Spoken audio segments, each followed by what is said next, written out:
last week on Gleeboot, we found out Sue had a hurt locker that she devoted to destroying the Glee Club and chipping Klain at her Klain altar. And she's really wants to prove that David and Blaine shouldn't be together. So she found out they were third cousins or something. And we were like, well, I'm sure in small towns, third cousins fuck sometimes. And they sang Vanessa Carlton's 1,000 Miles because Sam is hypnotized. And so Rachel kissed him and he just stood up and walked away. And they're doing an invitational, which is stakes, but really not stakes. So that's what's happening in the Hurt Locker Part 1. And that's what you missed on Gleeboot. Gleeboot. Yeah, that was an episode, and it picks up literally right where we left off last week. Yep. Which I kind of appreciated, but also I didn't. I did not. I hated it. I think they were aired back to back. Oh, okay. So the people watching this on live television, the whole 20 of them, got to see it. Got to see the full. They had the unique experience of sitting through that. Yeah. That sounds horrible. Because the last two episodes of the season were also aired back to back. So I think there are only 11 or 10 nights of Glee season 6. Wow. Cool. I can't decide if I think they were lucky or not. About I think they were having only 10 or 11 episodes, but then you would also have an hour plus of Glee. Right. Twice. Yeah. Yeah. And I mean, those back-to-back episodes probably doesn't hit as much as it used to. Wow, 2 hours of Glee. I'm so excited. I get to stay up late on a school night. And now it's you know what? I think I'm going to DVR the second episode. Yeah, though it was Fridays. It was they could not rely on people to stay up. True. Yeah. DVR the whole 2 hours and watch it on Saturday or Sunday when you're really drunk. I take it back. It was only 5 people. Only 5 people. Yeah. Everyone else was DVRing it. The other 15. Yeah. Welcome back to Gleeboot, the show where we get drunk and talk about rebooting Glee one episode at a time. I'm Cullen. Alyssa. And I'm Hannah. And today we have a special guest, TikTok famous former coworker and now just regular friend of mine, Elyza. Hi, everybody. I'm happy to be back for such a momentous episode. I am changed. Did you watch the part 1? I didn't. I looked up a summary of it. I know I was watching part 2 and I was like, wow, this is a really subversive sitcom structure. And I realized, it's because it's half a sitcom structure. So in media res. Yeah. Subversive. Yeah, Glee. That's a great way to put that. I really picked it because I feel like the last episode you were on was just kind of normal. They were, I think it's when we met Ryder, it was just they're doing auditions. And I was like, I really need to give Elyza some unhinged shit to talk about. And this did we deliver the most unhinged? Yeah, this was also the recap was super unhelpful, even though I had just watched part 1 last week. I was don't remember any of this. Nothing's coming to mind. Also, the recap was really boring. Normally they're fast paced. There's a lot to cover. There were 2 things to cover pretty much. The Klain ship and that there was an invitational. That was it. I don't even remember the recap. Yeah. That's how boring it was. Yep. So what are we drinking today? I pulled up my drink. It's a Madre Desert water. It is mezcal with natural flavors and sparkling water, grapefruit and yerba Santa. I don't know if I like it, but it is smoky, and I think I like it. Mezcal's so smoky. Oh, I love mezcal. I was having a mezcal margarita when I was at the same restaurant as Armie Hammer. Actual cannibal Armie Hammer. They should redo the Shia LaBeouf song. No, we shouldn't joke about that. It's horrible. Those women were abused. Check out House of Hammer, right? Is that what it's called? On Hulu? I did a great read there. I am drinking Francis Ford Coppola. Of course. Shocker. Wow. Really glad I got it open before the episode because I struggled. If I had just done it the simplest way, it would have opened in 2 seconds. I've got the Pinot Noir 2019. This is pre-COVID. Pre-COVID grapes right here. They had no idea what was coming. Neither did I. This is actually one of my faves. I think this one's like $16 or $17. Très good, as the French would say. They have those at Costco, and I bought one in your honor. I have not opened it yet. What did you get? Pinot Noir or? I don't know. I don't remember. It's sitting on my shelf. It was a while ago. I'm so happy. I hope you enjoy it. I'll have to open it before the podcast ends. And then you can match. Save it to the last episode. It'll be perfect. Cullen, you gotta get one too. I have made myself a drink again. This is equal parts gin, pineapple juice, and coconut water. And I kid you not, it tastes, and it took me a little bit to figure out exactly what this tastes like. You know, when you taste something and you're like, this tastes like something else, and I can't figure out what it is. It took me like 2 minutes. Tastes like fucking Fruit Loops. Oh. Fruit Loops. What is it again? Gin? It's gin, pineapple juice, and coconut water. 2 ounces of each. Wow. Fruit Loopy. Yes. If you made a cocktail that tastes like Fruit Loops, you could sell that for $15 at like a bar in Silver Lake. At least. It is called Fruit Loops in honor of this episode being completely insane, and also Absolutely it tastes like loopy. Fruit Loops. Okay, so Elyza, what are you drinking? Hi. So I was originally going to make a cocktail that I call Mr. Shoe is the reason I drink, and it was just going to be straight dark rum. But then I realized I drank all the dark rum on Friday, and so I don't have any alcohol in my house, but I do have this fabric Sharpie, and I can sniff it. Mm-hmm. Oh, that's boy, my cocktail. Don't try this at home, kids. Man, Sharpies do smell really good, though. Not gonna lie. Yeah. We have some glee news, some glues. Glues. Netflix has released a trailer for Lindsay Lohan's return to acting, where she'll be acting with Cord Overstreet. Don't remember the title of the movie. Also know it's the Lindsay Lohan Cord Overstreet Christmas movie coming out November 10th. I want to try and squeeze an episode on it, even though we're kind of in our sprint to the finish. I'm like, we have to talk about it. Truly, that trailer has like every cliche. Wait, they just released the trailer and it's coming out November 10th. Yes, they released it literally a month before. Yeah. Quality stuff here. Quality stuff. I sent Hannah and Alyssa the trailer, and the caption was a cultural reset. Every cliche is in this movie, and they know it, and I love that for them. They're just like, you want this. This is what you want. Yeah. Mm-hmm. Yeah. They're like, she doesn't remember her name.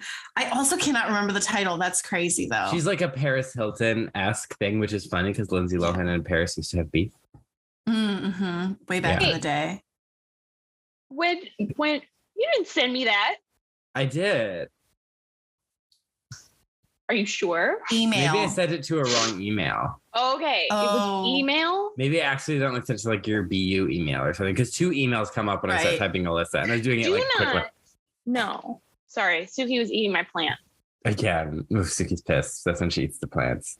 Yes. She is hungry, and she's mad at me for waiting till after Gleeboot to feed her. She, again, did we say that she was a Klain shipper or not? Because like if she is, she's like, no, I'm still more important. Like, she's a furt shipper. That's right. She's a furt shipper, not a Klain shipper. She's like, feed me. I'm more important. Yes. Okay, so Elyza's done Glee boyfriend and all that before. So I guess we just jump right into it. I mean, I have that question. I need to know what you're TikTok famous. Howie Mandel stitched you. What is the sitch? Okay. I'll talk about that, and I'll talk about my Glee boyfriend and Glee character because I redid both BuzzFeed quizzes last night. Oh my An god. icon. So we have updated Did your information. Can't help but change? stan. Okay, I'll start with that. Is that I'm now Quinn Fabray. That's Okay. my character.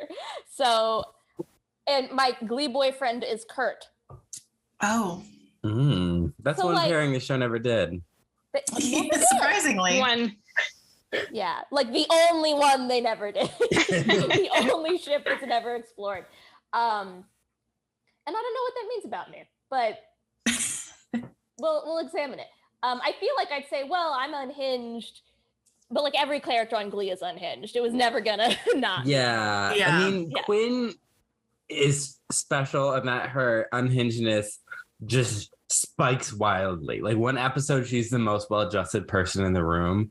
One episode, she is stealing a baby like she's Rumpelstiltskin. I mean, the more I think about this, the more I think that they would actually be really good friends. Quinn and Kurt. Yes. Well, they did team up in season 1 to give Rachel an anti-makeover. I don't Oh, remember yeah. that. She comes I up kind of and she's remember like, that. hey, and Kurt's like, we've never talked. And she's like, I'm sorry about that. And now they're supposedly best friends. Funny how that works out. Oh, no, wait, not Rachel. Quinn says that. Yeah, Quinn says That's that. right. Yeah. But I mean, Quinn's out there stealing babies. Kurt lurks outside windows. It's got the same energy. They've both been through a lot, you know. Yeah. And they're just trying to cope and do what they do. As Yeah. young people in this crazy world. I'm now a Quinn Fabray and Kurt stan just because I'm connected to them via BuzzFeed. I will keep track on AO3, see if you write anything. Got it. And about the TikTok situation. So my TikTok is at Possum Girl. That's at POSSUM girl. And yeah, I make comedy videos. And recently I made one that's a story about how a guy I went to elementary school with used to glue my butt cheeks together, which is a true story. And Howie Mandel duetted it. That was cool.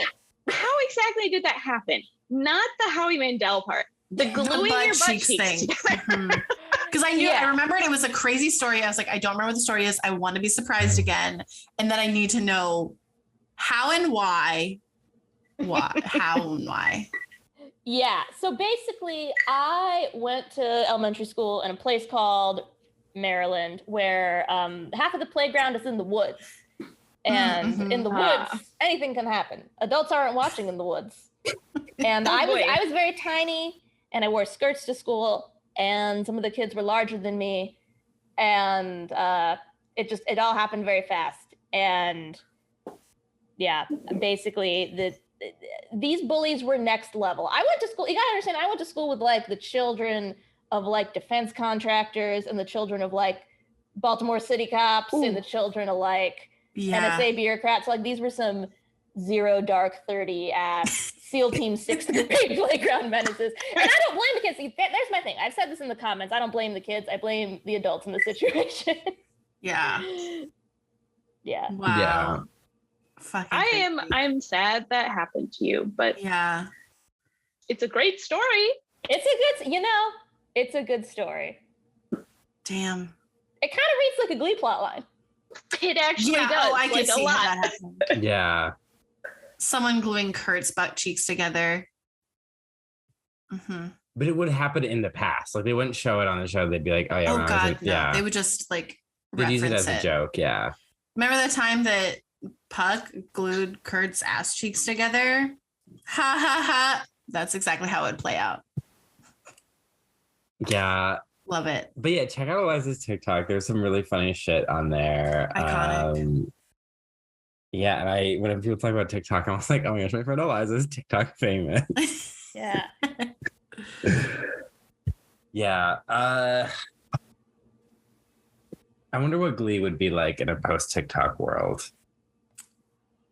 Well, maybe we'll find out We'll during find out. the Gleeboot pitches. So there's lots of TikToks actually about Glee. Like, I'm sure the algorithm gives them to me, right? But there'll be ones like, there are lots of ones of, oh, if Glee was on the air now, and a lot of them are pretty tired. But there's one where it was like new directions at regionals in 2022, and they were doing the 1 year toxic or 10-year toxic, 9-year jaded, the worst one you ever dated. Yeah.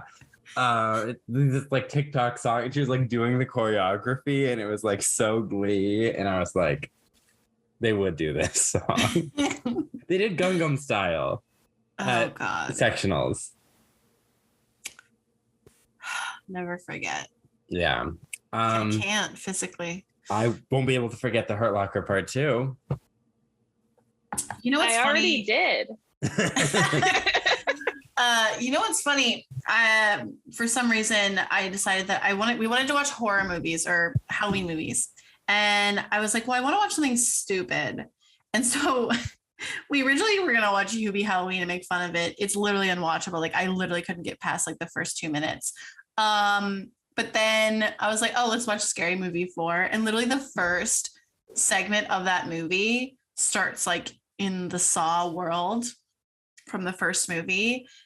And then I was like, oh, you know, Glee's going to do this a little bit better because it's newer. No, way worse, 1,000 times worse. In fact, creepier and more violent, I think. Yeah. No one cuts off a foot though. So I guess there's that going for it. No, so that would have happened if we made it to season 7. Oh man. Yeah. No one would have feet. They'd just be cutting them off.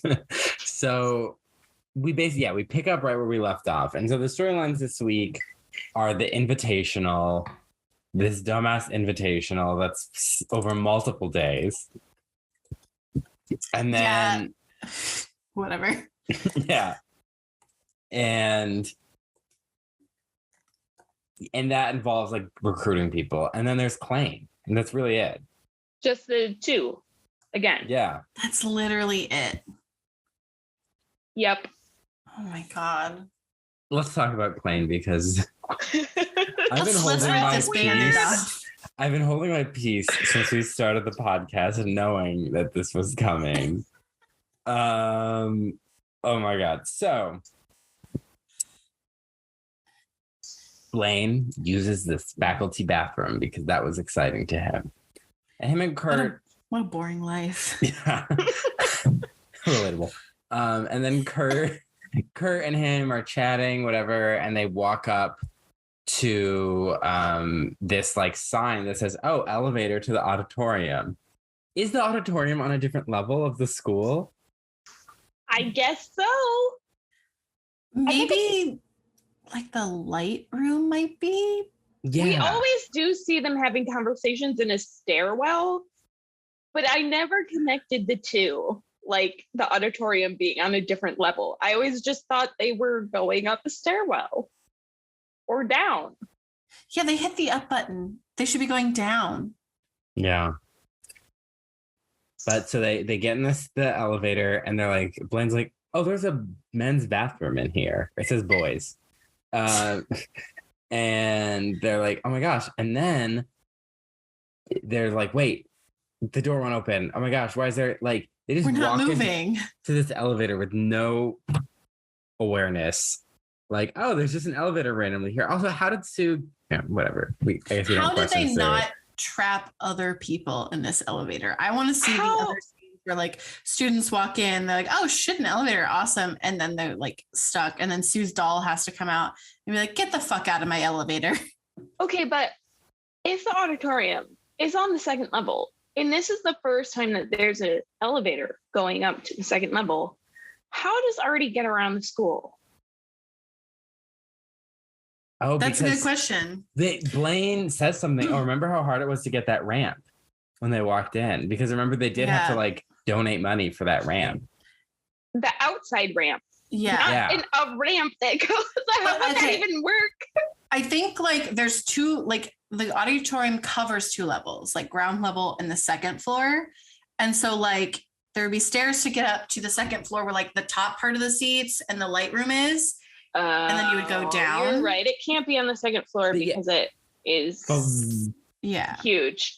Why would they go to the second floor though? Yeah, it's like, I don't know. Just go through presumably like the choir room. Like I'm sure there's like some sort of connection, or I don't know. I mean, they weren't being smart about this either way. Like, obviously, you can't just install an elevator in one day. Like, yeah, did they not see it yesterday possible. when they were there? I just want to chime in and say I have never seen a public school auditorium with a mezzanine.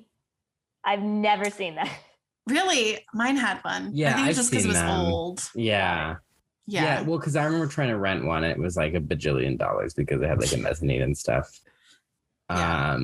I mean, the auditorium in our high school was still really small, but for some reason it had a mezzanine. But we did not have an elevator because, you know what's funny? Now that we keep talking about it, like I'm like, how would kids who are in wheelchairs or like if you break your leg and you're on crutches, like how the hell do you get around? Like, Yeah. I don't remember there being an elevator. There might be. Maybe it's a secret. I don't know. Yeah. Oh, and so we see Sue in the Hurt Locker earlier, and she's watching footage of Klain that's just like stills from the show. And Becky's like, "How did you get all this footage?" I have cameras everywhere. She's like, "That's a dream sequence." I loved this. That was a really funny line. Painfully meta, but I was into it. And Sue's just like, "Don't question me." And then she's like, "It doesn't even look like they like each other." Which is accurate. Yeah, I've never thought that they like each other. That was a common criticism of Darren and Chris's chemistry. And you can kind of see in that there's very little like images or like offset, like off camera, like those actors didn't interact a lot. Like they're not really a duo. Which is interesting. Were they friends in real life? Like, did they have any sort of chemistry in real life? I don't think they had beef, but I don't think they were friends. Right. It was probably just like they're just coworkers. Yeah. Whereas like Santana and Brittany, like Naya and Heather were like BFFs. Yeah.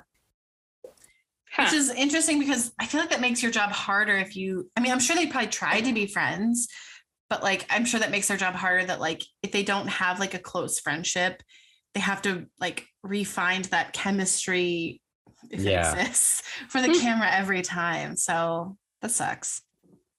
Yeah. So Sue's like, this is a man love for the ages, whatever. She traps him in this elevator and they're freaking out, and it's not right away, but eventually the door opens because like Kurt's battery is out and Blaine's like, call someone, and Kurt's battery is out. He has no signal. That was such a weird conversation because isn't that that's the first thing you try to do is call someone when you're locked in an elevator. And then you would say, I have no signal in the first 2 minutes of the situation. Not first 2 seconds. Yeah. These children are millennials. And everyone's like, where's Kurt? And they're like, we don't know. And then like a tile in the elevator opens. And on a tricycle, a little Subot. Literally looks like the doll in Jigsaw. I went to Universal Halloween Horror Nights yesterday. I went to 4 haunted houses, one of which contained like a mannequin with guts spilling out of it. A zombie nurse with like a syringe chased me for 5 feet. This Sue doll on the tricycle was scarier than anything I saw last night. I paid $150 to go to Universal Studios yesterday and see exhibits that did not scare me as much as that goddamn Sue doll. Yeah, I feel like that's really accurate. It was creepy. It's super creepy. I just don't like gross like that. I mean, I don't like dolls in general. But also, like, this is sort of around the time when like Rachel like apparently calls the police and is like, my friend Kurt, like he's missing, like whatever that happens. But like even before that, like Sue is in the auditorium giving these rules, right? And she says something about basically like, oh, it would suck if your co-teacher got kidnapped. And I'm like, she just threatened to kidnap him in front of all these people in no one's face. And Rachel doesn't immediately think, oh, that's weird. Sue literally threatened to kidnap Kurt. That's probably where he is. Like, we need to talk to. Nope, doesn't happen. Yeah, because she talks to the police officer, and he is Scarlet Fever guy, the deaf choir show choir. Well, we don't know if that's who she talks to on the phone. Right. Yeah. We never see that person. Yeah, because they say, oh, you're Rachel from the TV show. And she's like, yes, I've taken acting classes.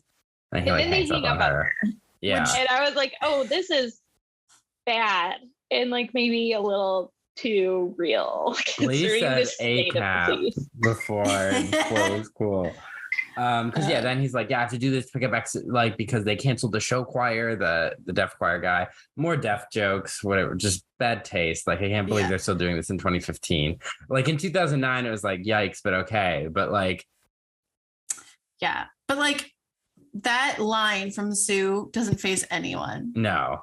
And I'm just like, how do these people just tune her out? And they're like, oh my God, of course it was Sue. Like, I hate them. I hate them so much. Yeah. So the doll is like, you have to kiss. And they like do a little like, "Mwah."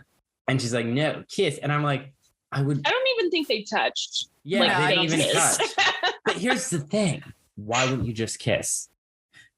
Like, I don't know. This is all predicated on the fact that like they're so like awkward around each other because of like the weirdness of their relationship, like of their friendship, that like they can't even do that. And it's I don't get it. I just don't listen. get this. If that robot doll appeared to me, I would kiss anyone.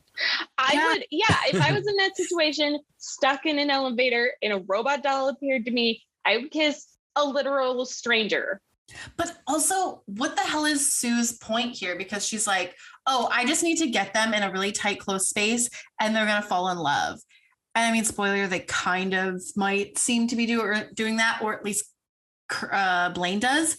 But like, anytime they're alone, like they moved back in together and they were alone in New York, they fucking hate each other. They broke up. Like, these people can't stand each other. Why would you do this? They're not going to get back together. Here was my thing, and maybe this is getting too meta, but I was wondering if like Sue's like, let me put them together and do this weird voyeuristic coercive thing where I make them kiss, was like a commentary on like fans who'd ship different characters and then get mad at the writers, and maybe the writers were like, we're going to characterize the fans who ships that we break up as like the way we characterize Sue is like, oh, you psychopathic, make you kiss. And it's like, no, Sue is on some serial killer shit. Like, yes. This absolutely felt like a dig at fan fiction. Absolutely. Or just like the fans to begin with, like they're probably so vocal about them breaking up, and then like. But I feel like I've read this exact like log line, I guess, on a fan fiction, blurb. Yeah. Yeah. Once again, shout out to the terrible Puck Jake fanfic I read that taught me how gay sex works. Oh boy. Still traumatized. It did definitely feel like a comment on fan culture, which I don't think maybe the Glee fandom did. You know, I think the Gaylors do deserve that kind of condescension. They're all over TikTok right now. They compared themselves to Ukraine, a country where real people are getting attacked.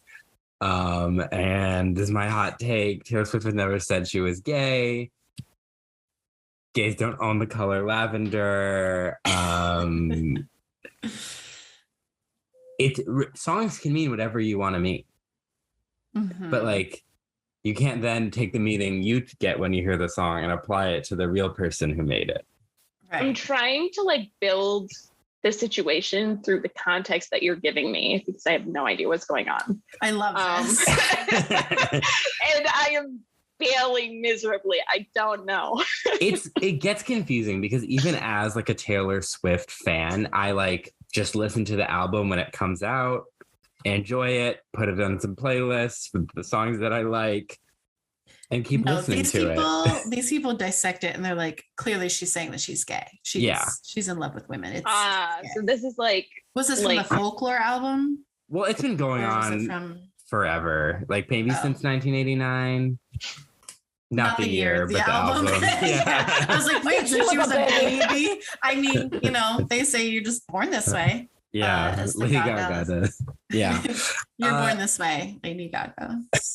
So but basically, it's a very it took what could be like a fun like speculation and became like very real, and people are like calling her like a coward for not coming out, and like saying that when she talks about her relationship with her 6-year boyfriend, she's like gaslighting them, and just that's it's like you don't know Taylor Swift, like she's also, a celebrity. she doesn't owe you anything. Yeah. She really doesn't owe you to tell you about her personal life. You know, Taylor Swift, she reminds me of a Disney princess in that there's a lot of very valid ways to critique her brand and whatever. But the ones that everyone talks about are just weird banana shit that I'm like, why are we still doing this? Yeah. So yeah, I do think it might have been a dig at the fans. And so she's like, it's gonna get hot and you'll have to take off more and more of your clothes. So creepy. But you know what? They don't take off more of their clothes. They like unbutton shirts. They unbutton. And they have undershirts on underneath. They're former students of hers. And now they're like in the high school, like where they like used to go. They both graduated from. And it's like, this is so creepy. Yeah. She also, does provide them with a really nice picnic dinner. Yeah. And there's a bathroom. Yeah. So yeah, That's there's true. a really nice dinner. And they do try and follow the robot into the little panel, but like very delayed. yes. And Blaine is always like jumping around this puppet. And I'm like, Blaine, I thought you were into puppets.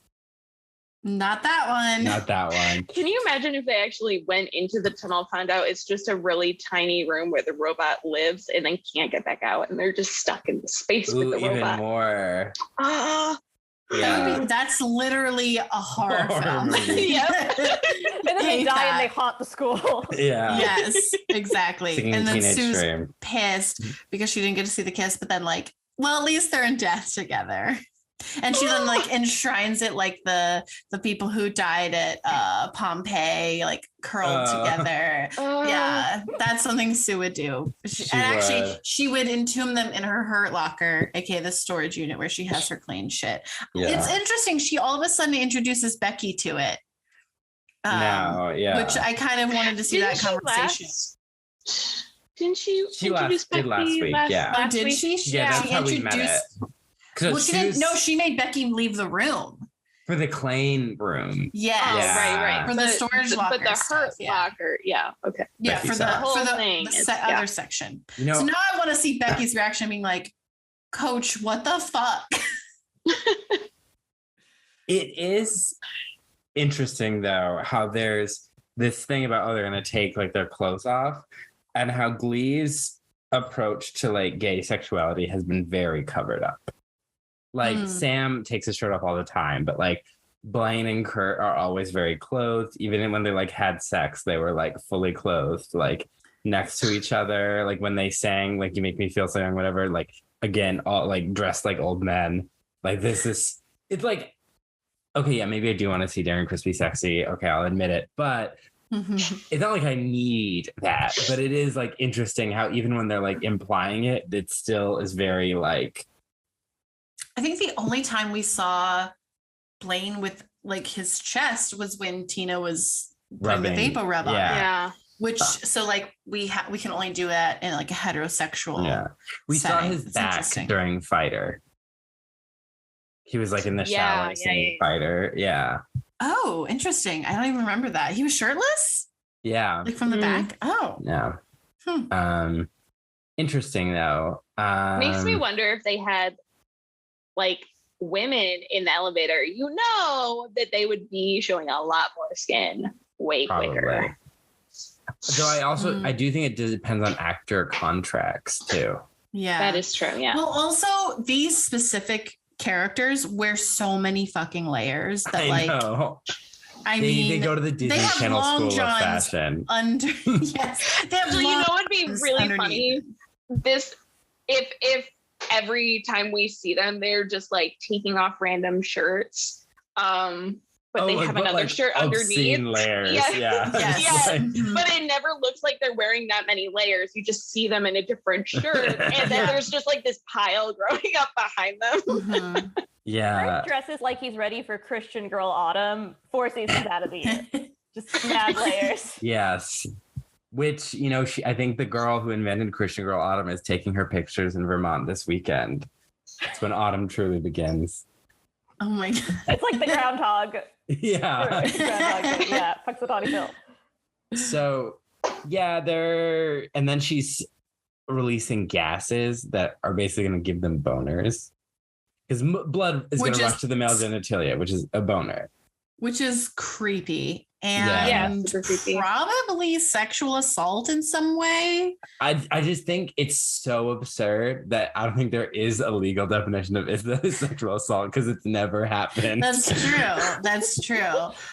Some lawyer is what's like the watching legal- it. Like they're getting drugged, so Yeah. Also, Sue is a Republican, which has been established. So maybe it's the Alex Jones like male virility supplement that she made into a gas form. Yeah, she just crushed up those pills and then interesting.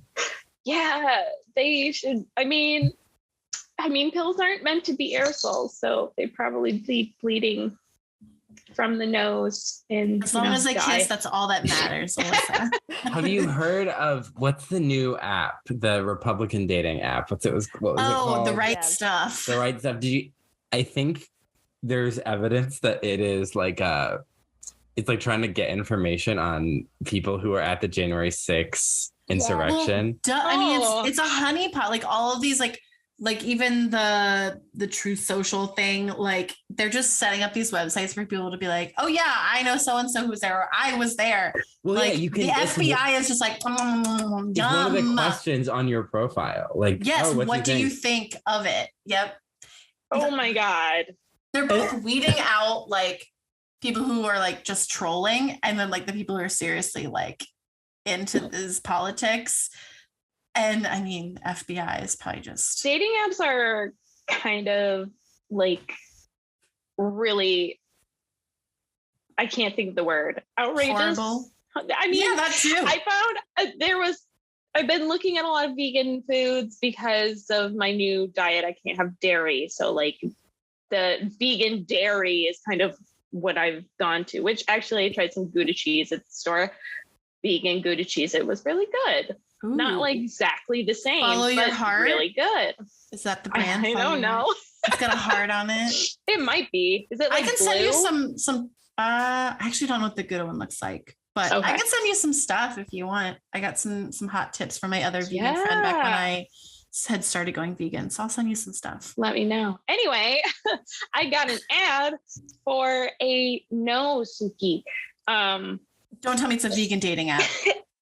It's a dating app based on your food, your diet preferences. Oh God, so like if you're vegan or if you're pescatarian or if you're vegetarian. And I mean, that makes the relationship easier. It does. And I was like, okay, so a lot of like dating rituals, I guess, center around food. Yeah. So it's not a bad idea. It just seems real weird. Like, I feel selling like the data to advertisers. Like food advertisers, you're just gonna get pescatarian just fish subscription. Yeah. In email. I mean, yeah, that's like any app that's free, you are the product. Yes. Yep. Still use them. And I met my husband on a dating app. Yeah. Any app that's paid for, you're probably still a product. I mean, let's be honest. Yeah. But that's dating apps. Kurt is really bad at them because the only person he's met. Oh yeah, I forgot about this shit with Walter. I was so excited to get to this elevator. Walter, so were they, and then they got trapped. Walter catfished him, whatever, and then they're at the restaurant talking. I don't even remember about what. And then Sue comes over and is like, "I'll be your waiter today." And Kurt is like having a voiceover. He's like, blah blah blah. He's like, I wonder if this is our like our second date, but don't say it. And then he literally is like, so is this a date? And then he's like, I mean, it'll be whatever you want it to be. And I'm like, yeah, I want it to be a date. No. And then Sue comes over. No, I literally yelled at the TV screen. No. Kurt, no. Sue is just like basically comes with a bunch of age jokes about how old he is and how this is his adult son. And here's the baby menu for Kurt. Here's the senior discount menu. She has for him a Klein button that she gives to Walter. Well, she has one on her shirt too. Yeah. It's literally a picture of them. And Kurt's like, I'm so sorry. And then this fucking boomer is like, no, I think she's hilarious. I'm like, of course you think she's hilarious. Yeah. And then... Well, he said, I'm so old, I think everything's hilarious. And I was like, oh. That's also worse. That's terrible. And he also basically says, well, how old are you, Sue? And she's like, 34. And he's like, sure, Jan. Yeah, straight up laughs in her face. Which she deserves. Mm-hmm. She's caning children. Yes, Elyza, there is a caning policy at this school. It has been confirmed twice. Mm-hmm. They also put piggy noses on them, the overweight ones, then put them in pens. Mm-hmm. All important context. Somebody between that, the Hurt Locker, somebody has like a serious interest in like human torture and like Ryan Murphy. Mm-hmm. Yeah. I mean, American Horror Story. I mean, come on. It was coming.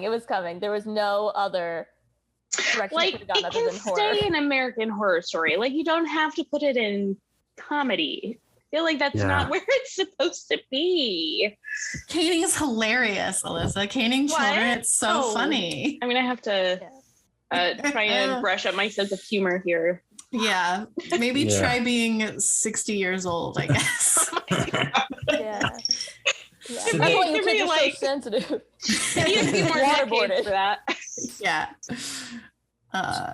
Yeah, so basically this all builds up to Kurt and Blaine are like, well, we're getting boner gassed, might as well kiss. And I'm like, it took you long enough because they spent all this time. They spent days. Mm-hmm. At least a whole day. I think it's like, 2. And they're chatting about like... They're playing a game. They're like having cute little... They had their picnic. Yeah. And they're not screaming for their lives. It's the game where you play, where you stick the index card on your forehead and you can't see it. And 7 Up, yeah. That's not Heads Up 7 Up. No, Heads Up 7 Up is like a tag game, a tag guessing game. But no, like this tells us, and we also learned some really disturbing things about them. One, that Blaine would want to name their child Alfredo. Oh, yeah. Yep. I mean, Fettuccine Alfredo. Yep. Fettuccine. I think Alfredo specifically, but the nickname would be like Little Fettuccine. And he called it Little Feta. And I'm like, okay, well, there's no feta in Fettuccine Alfredo, so shut up. And then 2, that Kurt's unironic or ironic rapper name would be MC Hot Chocolate. Yep. And also this is where he's wearing those like blue and red, like looks kind of like camo pattern pants, right? I hate those pants. Anyway, but this is so weird. Like they're not screaming for their lives. Like the door for this elevator is not going to be that loud. Like they can just start screaming. Someone's going to walk by and like, I hear screaming in this elevator. Apparently not. They're just like, they were screaming. Zero logic. Yeah. Time for quality time. And you know what? Their chemistry was okay in those scenes. I will give them that. They were like I thought it was really apart, weird. So I mean, I think Darren again is doing a lot of the heavy lifting in their scenes. Yes. Chris is checked out this season. So checked out. I'm like, and I again, get it. We don't blame him. Like, get that paycheck. Because he's been there since day one. He's like, I'm tired. Like, Sue is still doing crazy shit. Like, yeah. I still have to spend all this time with Leah Michelle. Yeah. I mean, where are you gonna pull from for this scene? Like, the realism here is nil. Like, yeah. But I mean, there is I think Darren was pulling off of, we have this long-standing relationship and like we have all these inside jokes. Yeah. Yeah. And Chris is like, this is a brand new scene and brand new relationship because I'm tired. He's like, I will say the lines. Yes. I will do what Leah Michelle does with the song. I will take the words and make them come out of my mouth. And so, yeah, they kiss, they escape. Must Have Been Love is playing. Yeah, and then they're like, oh my gosh, where are you? And they're like, yeah, we're trapped in an elevator. They're like, oh, Sue. And then they like talk to her in these, honestly, I love their outfits in this scene because they're bright colors and like a child, I'm attracted to just bright monochromatic outfits. And they're like, Sue, what you did was insane. They said they didn't, there's a reason they weren't calling the police, but honestly, it wasn't good enough, so I don't remember. And then they're like, we're just friends. We're better as just friends. So thank you. Or yeah, they said we called the police, except we should thank you. And she's like, so thank me. And Blaine's like, thank you. And Kurt's there was like, some awkward touching. Actually, thank her. Yeah, don't actually thank this woman for kidnapping you. I think that was the best line from him. Definitely well acted there. Blaine was like weirdly touching Kurt, and Kurt was just standing there. It was really weird. It was very awkward. Yeah. But also, like, I think, in the elevator, straight boys at a high school dance have more chemistry than that scene. Yeah. Yep. In the elevator, like, her doll says something. Also, I'm curious. Okay, this is a logic question. I know, like, we hate talking about logic here. But like in the elevator, she says something about like, oh, I'm gonna get you like this whatever bottle of wine, but it's gonna be like spicy. And I'm like, they're not old enough to drink. Even Kurt's not old enough to drink, I don't think. Like, he may be almost 21, but they're not 21. Also, they're still in a high school, so that's illegal. Oh, and the oxygen's gonna run out. She does say that. But also, murder. Her doll has conversations with them. It's not just pre-recorded, but yet supposedly she's also doing stuff for the Invitational at the same time. The doll is AI. It's AI? Yeah. How do you know that? It just is. It's just, what else is it? It's AI. It's artificial. It's a Furby. Okay, well, I believe that. It is definitely a Furby soul in there, because Furbies are ancient.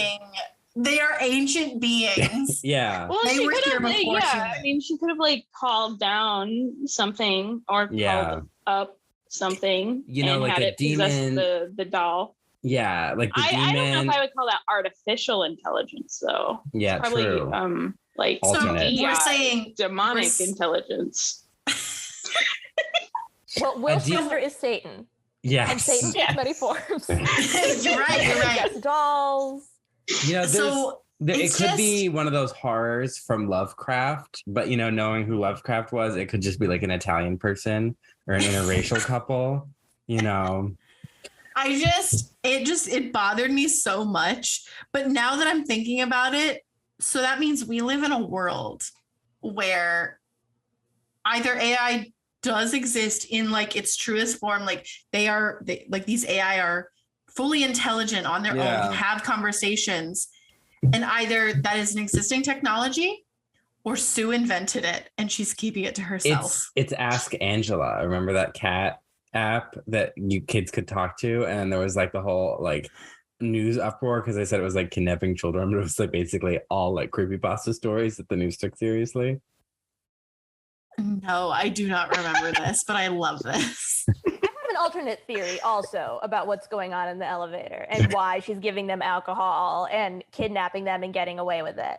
Is she? Oh my God. So there's some logical rule. I forget what it's called, but there's a rule that like whatever explanation requires the fewest assumptions, that's probably the correct explanation. I do not subscribe to that when it comes to Glee.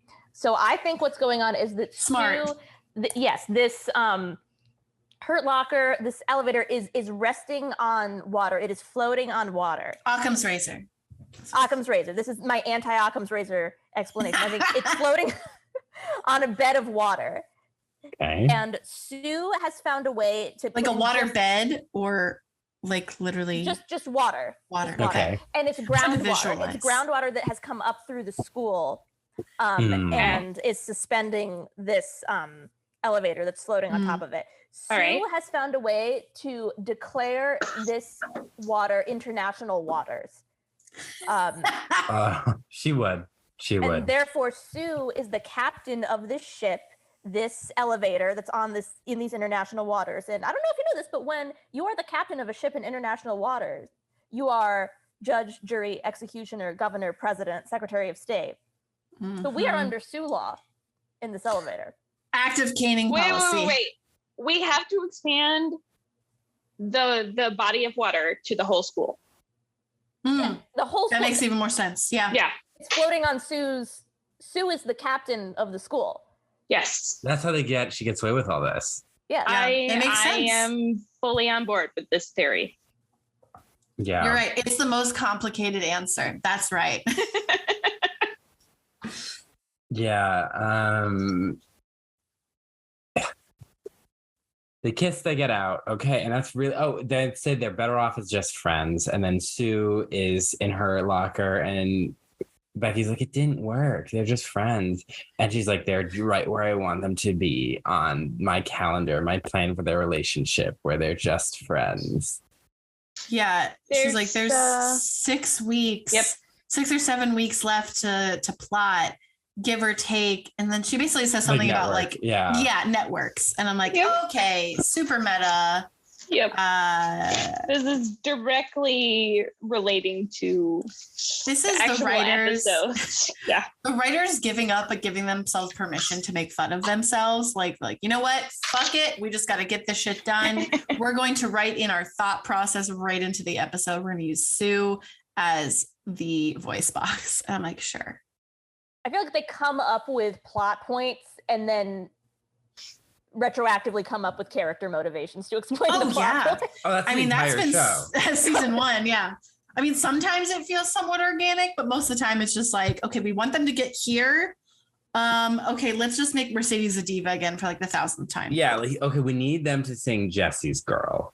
We're gonna make a character named Jesse. We're gonna date Rachel. Yep, and then we want her to be naked in silhouette, undressing so that Finn can get a boner. Awesome. This is exactly what we want. Yeah. Never forget. Ruining Jesse's Girl for me. I do like that version of Jesse's Girl. It's so good. But then I think about the context, I'm like, So that's Klain, I guess. Is there something I'm missing with them? Probably, so that's the thing. It's the most insane, but it's like the only storyline that really, like, I don't know, means anything. I don't even know if it means anything. I'm not that. It's the only one that has stakes. Klain. There are no stakes with this invitational. Yeah, later, like one of those kids from Vocal Adrenaline acts like there were stakes, and I'm like, bruh. She found those trophies in a dumpster. She literally says that to your face as she hands it to you. And I feel like he was talking about like being a senior and it meaning something to him because he's a senior, and I was like, oh, it's probably the opposite of that. Well, I mean, not to get too far ahead, but I literally said out loud, yeah, because it's your last year that they're going to let you be a senior before they kick you out of the school, you 50-year-old man. So they 20-year senior. Invitational is going on. Blaine's missing. Rachel's like, Sue hates me. I think Sue says, I hate you, Diane Sawyer, or I hate you, Rachel Berry.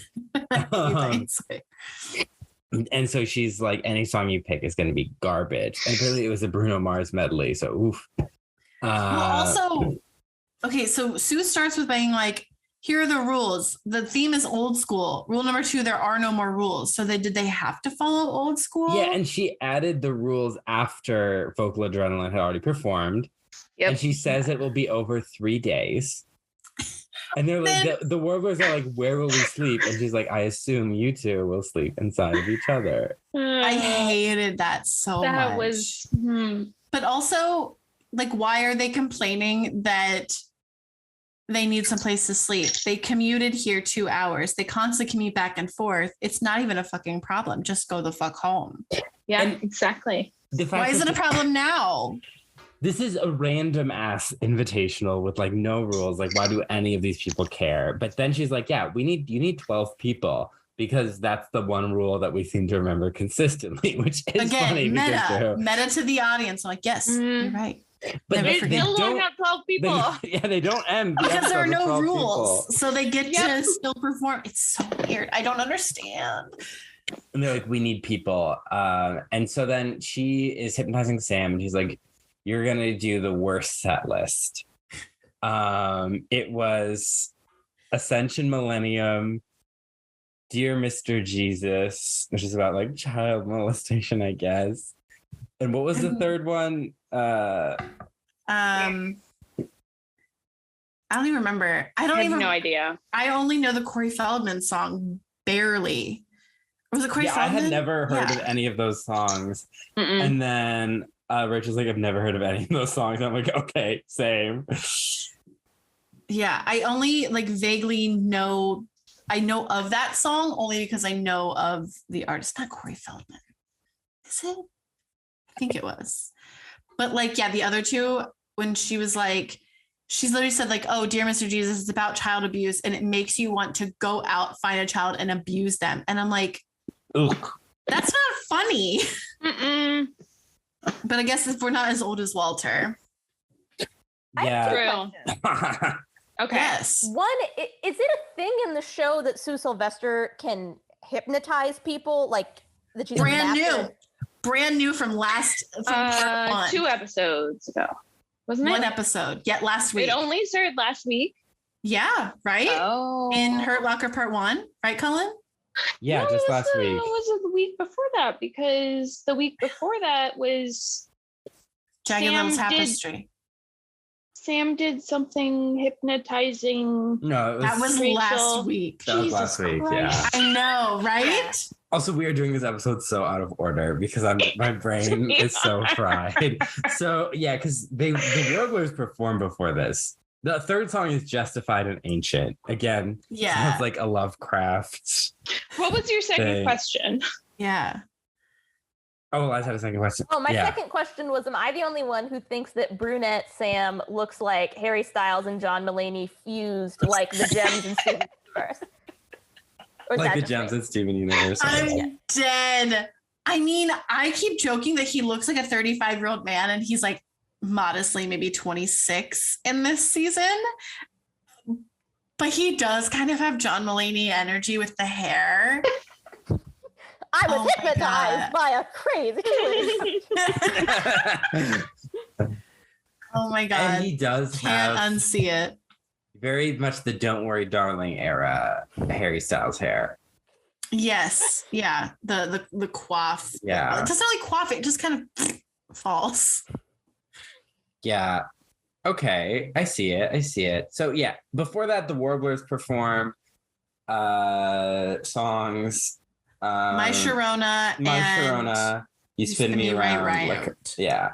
My Sharona just makes me think of the show Monk and his assistant Sharona. And they would Well, never seen. Was It's it- on my to watch list.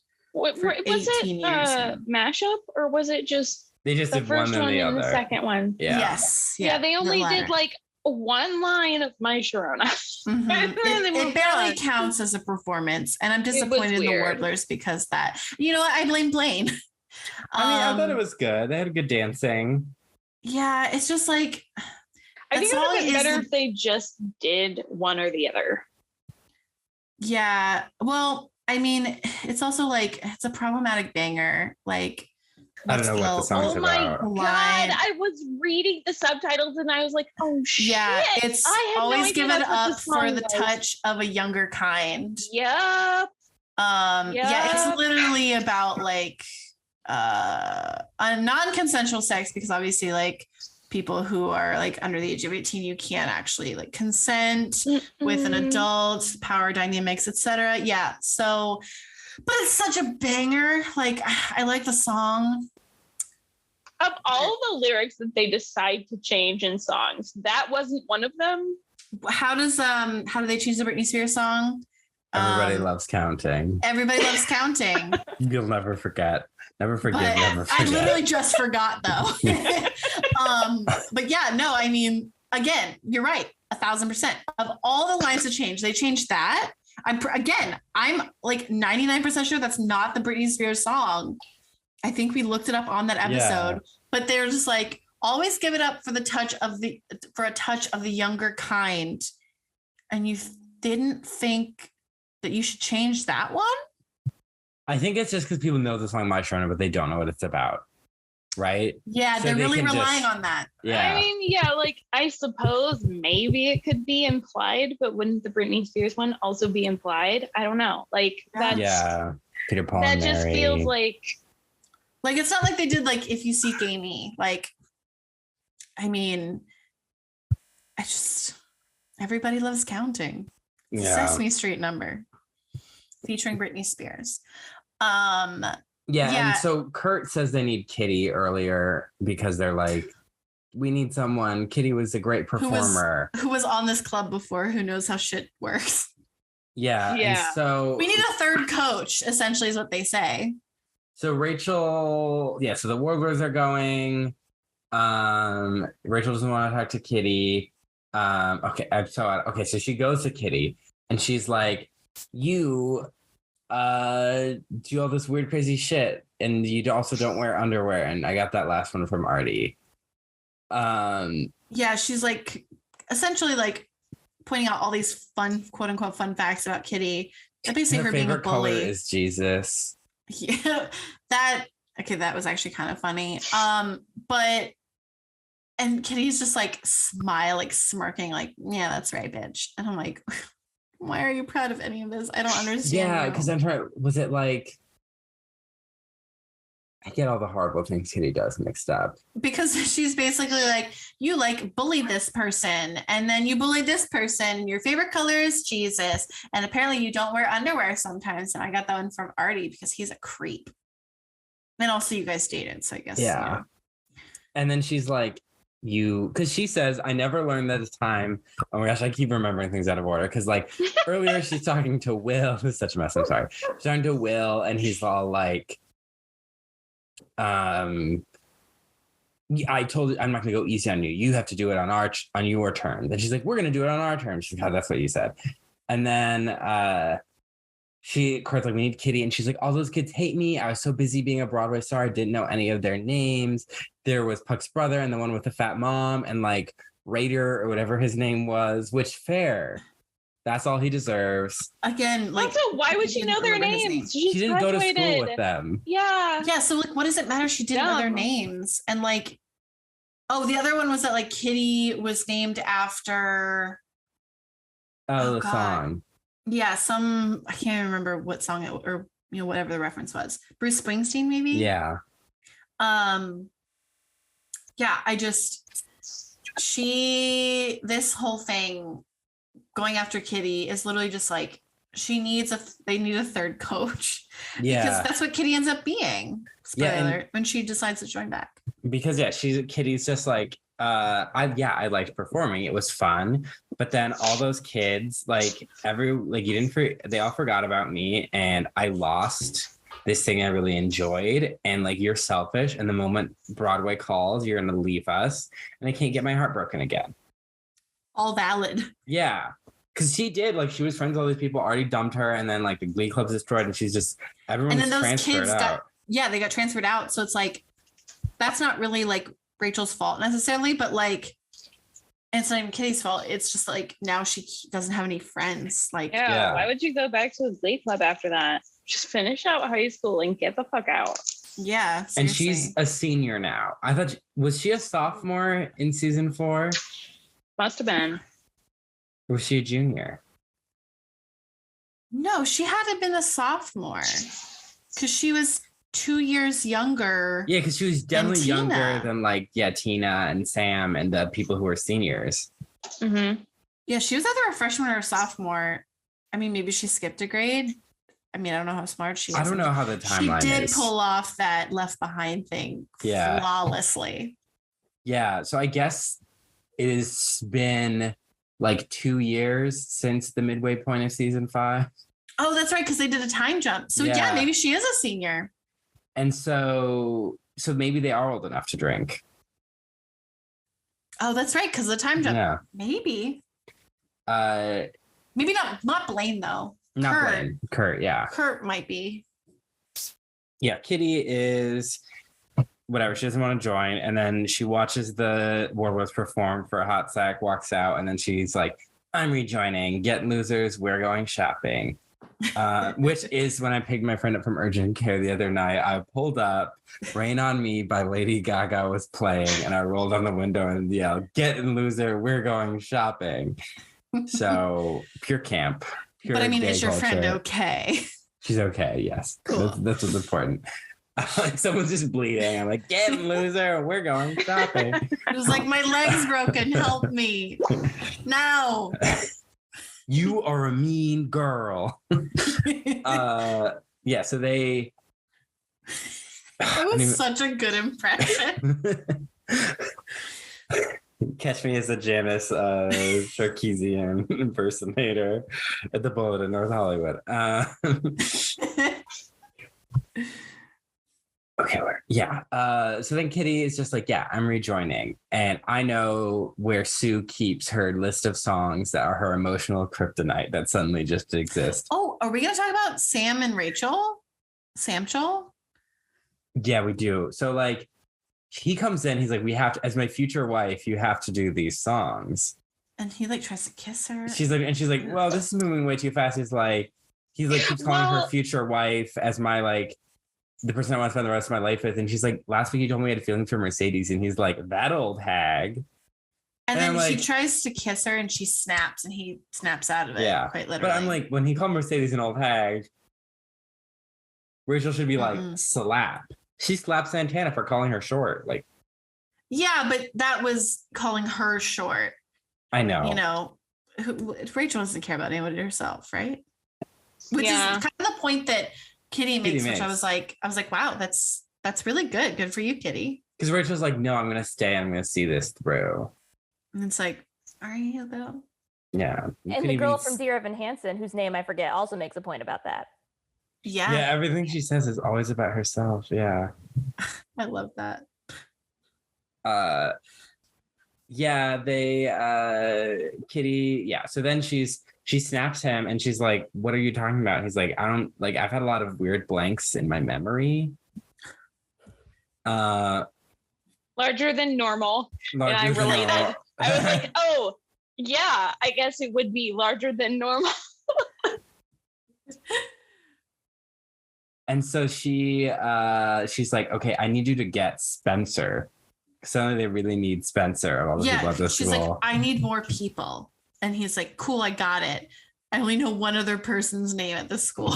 Yeah, basically that's it. It's like, we have one playable character left. And he comes up to Spencer and is like, you should join Glee Club. And he's like, I want to, but I can't because I'm gay. And the moment they smell any bit of homo on me, I'm just another gay. And Sam's like, times have changed and we need a white male leader in this club. And I mean, they always need a jock. Yeah. A stereotypically attractive, because we already have a white male. We have two white males. Yep. But one is coded as femme gay and the other one is chubby. Can't have that. Though Mason is not, Mason's not gay. Maybe he's bi. Maybe he's a bicon. Maybe he belongs in the animatronic hall of bisexuals in the movie Bros. Spoilers. Haven't seen it yet. I haven't either. You guys need to see it. I know. Anyway. Here for the gays. Also, speaking of Glee and Bros, Marie Jones, who plays Coach Beast, she's in it. movie. Yeah. She's great. Mm-hmm. Yeah, and so, but the whole thing is before Spencer was saying, I don't need to do all this gay stuff. Like, everyone accepts me, everyone's cool with me, and like last episode or two episodes ago. And now he's just like, I have to, like, if of course I want to sing. But and people like will think I'm gay and I'm just gonna sing in the shower. And like, but you are gay. But they know he's gay, right? Yeah. He's not talking about like being gay. He's talking about masculinity. Yeah. Which, I wish the show would address. Yeah. Yeah. And if there's anyone to address it, it's Sam. Yeah. Mm-hmm. He has the most healthy relationship with masculinity on this show. Yeah. I mean, Spencer is like negating everything he's ever said in any previous episode in this conversation. Because the show was like, oh shit, we introduced him and then we forgot we were going to do something with him. Oops. All right. let's backtrack. Because the reality is he's saying they won't respect me as much if I'm not super masculine. Because the gay stuff, as long as he's not like actively hitting on them, like I don't think they care, you know. But does he ever say masculine, or is he always like using the word gay? He's gay, right? yeah. Yeah, I wish they would have. I don't think Ryan Murphy is young enough to understand that, or smart enough. The difference between masculinity and sexuality, and like he can understand it in like Grindr dating terms, maybe, but like not. I think the key is probably his age. That like when he was coming up as a gay man, that like maybe he didn't have that language to really suss that out. Well, and because at that time, like anything feminine was gay. Yes. Right. Yeah. And now it's like, now even in the gay community, there's, oh my gosh, you're too feminine, you know, like. Yeah. Yeah. So it's like, clearly he's not as postmodern gay as we thought he was. Yeah. All right. I need to do the blinds because, yeah. You look like an angel. He missed it. Glowing, just glowing. Yeah. Oh man, this episode. We're literally almost done talking about it. Wow, it's probably like one of like the shorter episodes we've ever had. I literally didn't even make that many notes. I just want to say I'm shocked that the showrunner who made Dahmer and didn't consult with the victim's family before using an exact reenactment of a victim impact statement could possibly lack nuance in his perspective. You know what? I did not know that happened. Who could have seen that coming? I don't think I want to watch it. The show. All the families are talking about how offensive it is to them. I'm done with the reenactments. I would rather watch a documentary about it where those people are more involved, because there was also the thing about Pam one, the victim's daughter talked about how like a lot of that was really inaccurate, and the fact that like they just played up this Pam character who ended up, spoiler alert, doing it, was just played up as like comedic effect essentially, and that like there's a scene where apparently Pam consoles her and she's like, that never fucking happened. Like I have never spoken to her since this happened. Like, so yeah, I'm done with reenactments. Yeah. As much as like, I'm sure they're well produced, but it's like when it gets into that stuff, I'm like, I'd rather just watch a documentary where like we get to see these people's stories, like them tell it. Yeah, I mean, that's one thing, like Mindhunter, that show, like was pretty good at making it feel very horrific and not in a sexy, horrific way, and just a like horrific. But also like Dahmer has started a big conversation on the ethics of true crime, which we don't need to, we're a Glee podcast, and no one wants our take on that. Here's the true crime corner. But like it is an interesting conversation. Okay. Anyway, speaking of true crime, that's a great point. Like, how could we have seen this? You know, how can we complain about this now, knowing what we know now? But also, like, this person probably had trends. I mean, of not really being super empathetic to different things and just kind of spitting it out on a piece of paper. So Sam's just like, be a leader, be yourself. Like, and he talks about Finn and how like. Finn taught him more about being a man. Hold on. I'm like putting our finger up like, wait a second. He blackmails him and uses the position of quarterback to get to join. Won't be quarterback. Yes. And he's putting so much pressure on Spencer. Like, I don't care about Spencer. Again, like, just met him. Don't know anything else about him except that, like, he doesn't want to be seen as gay, like, and he, quote unquote, traditionally he, like, gay. Ended up outing Coach Beast so he could try and get beat quarterback, and so now Sam's withholding it. He kind of fucking sucks. So basically, what I'm saying is that, like, for the fact that, like, I can tell, like, oh, you just put a lot of pressure on him to be like, that guy was the quarterback. Like, he changed things at this school, and you can do that too. It's like, you're putting way too much pressure on this child. And the thing is like, Finn didn't change things. And I like Finn. It's like Finn was part of a group that changed things. Challenged things. Challenged it. And so it's like, it's unfair to put that all on Finn, because Finn was just part. Like, Finn did his small part as a 16-year-old to try and be better, you know? And like, so did all these other kids. Not great. They didn't always succeed at being better, but, you know, like, they're children. They're children. If you're looking at it in the most idealistic way and like accepting Glee at that kind of surface level that they're trying to, it's they are trying. These kids were all part of that, not just Finn.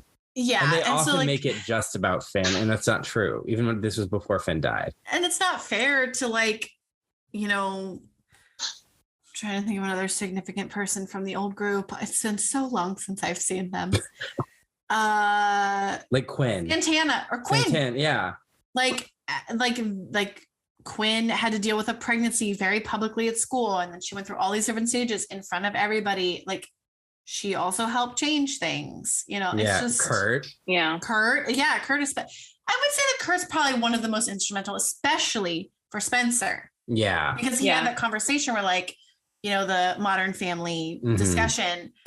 But I mean, to be real, like, Kurt challenged a lot of things and helped change a lot of things. I don't know where I'm going with this, but like, this is a bad way to get Spencer to join. Well, the whole isn't logical. The whole conversation started very, like, with very shoe energy, with him being like, I changed my mind about quarterback, unless you want to take a, second glance at Glee Club, because I don't think you're a leader.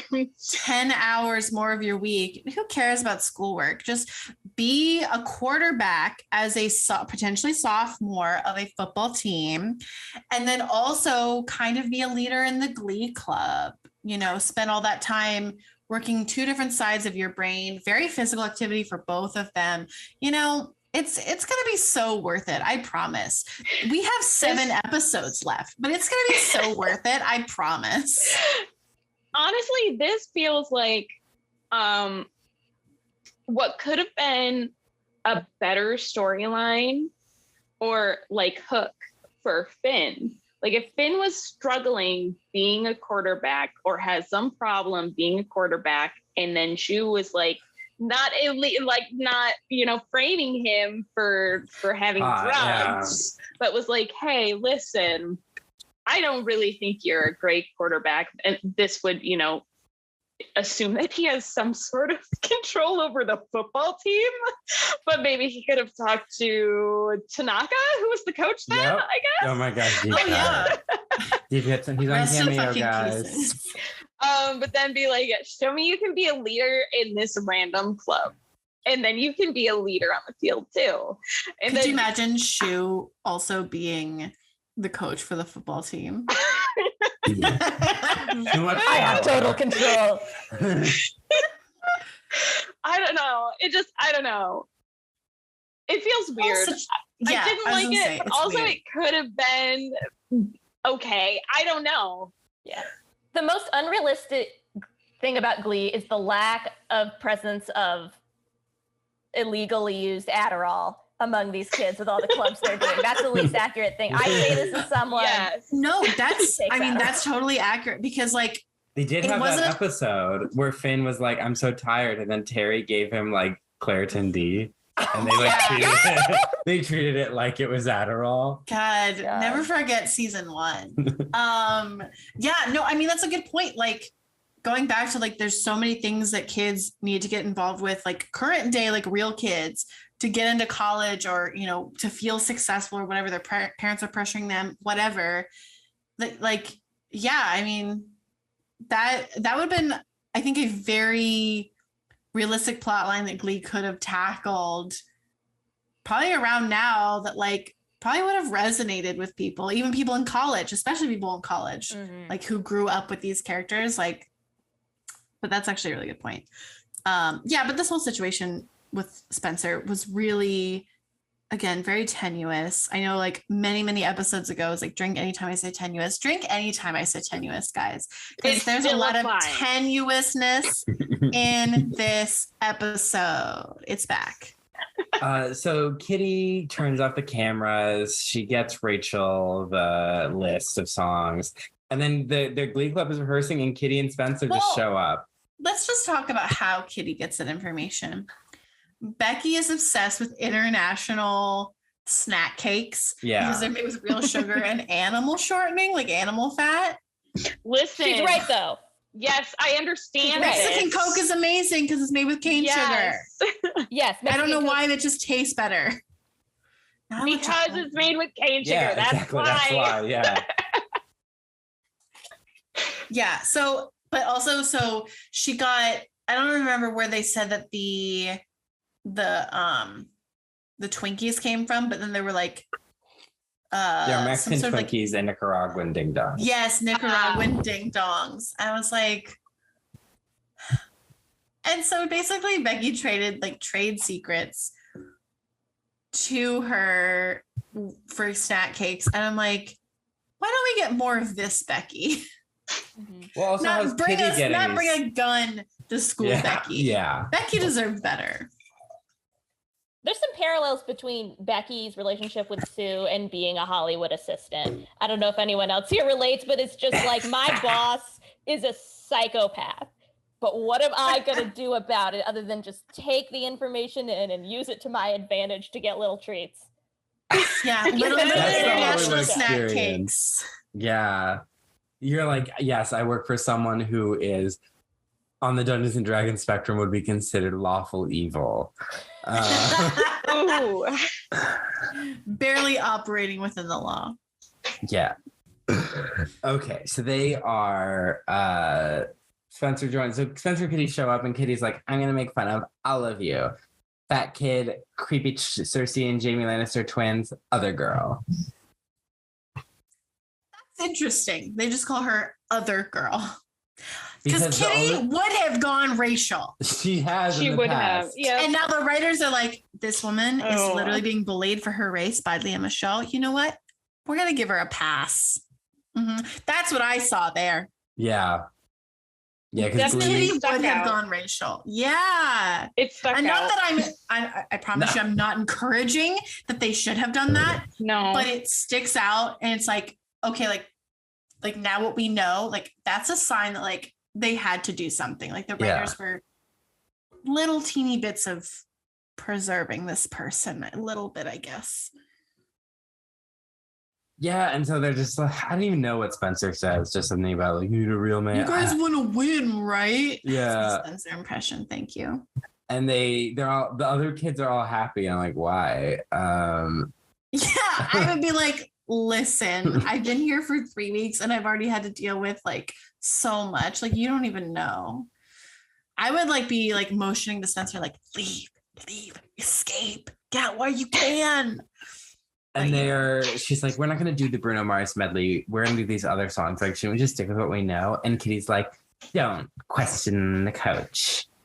She has something sassy, but like, I think I need to go back to taking more notes because...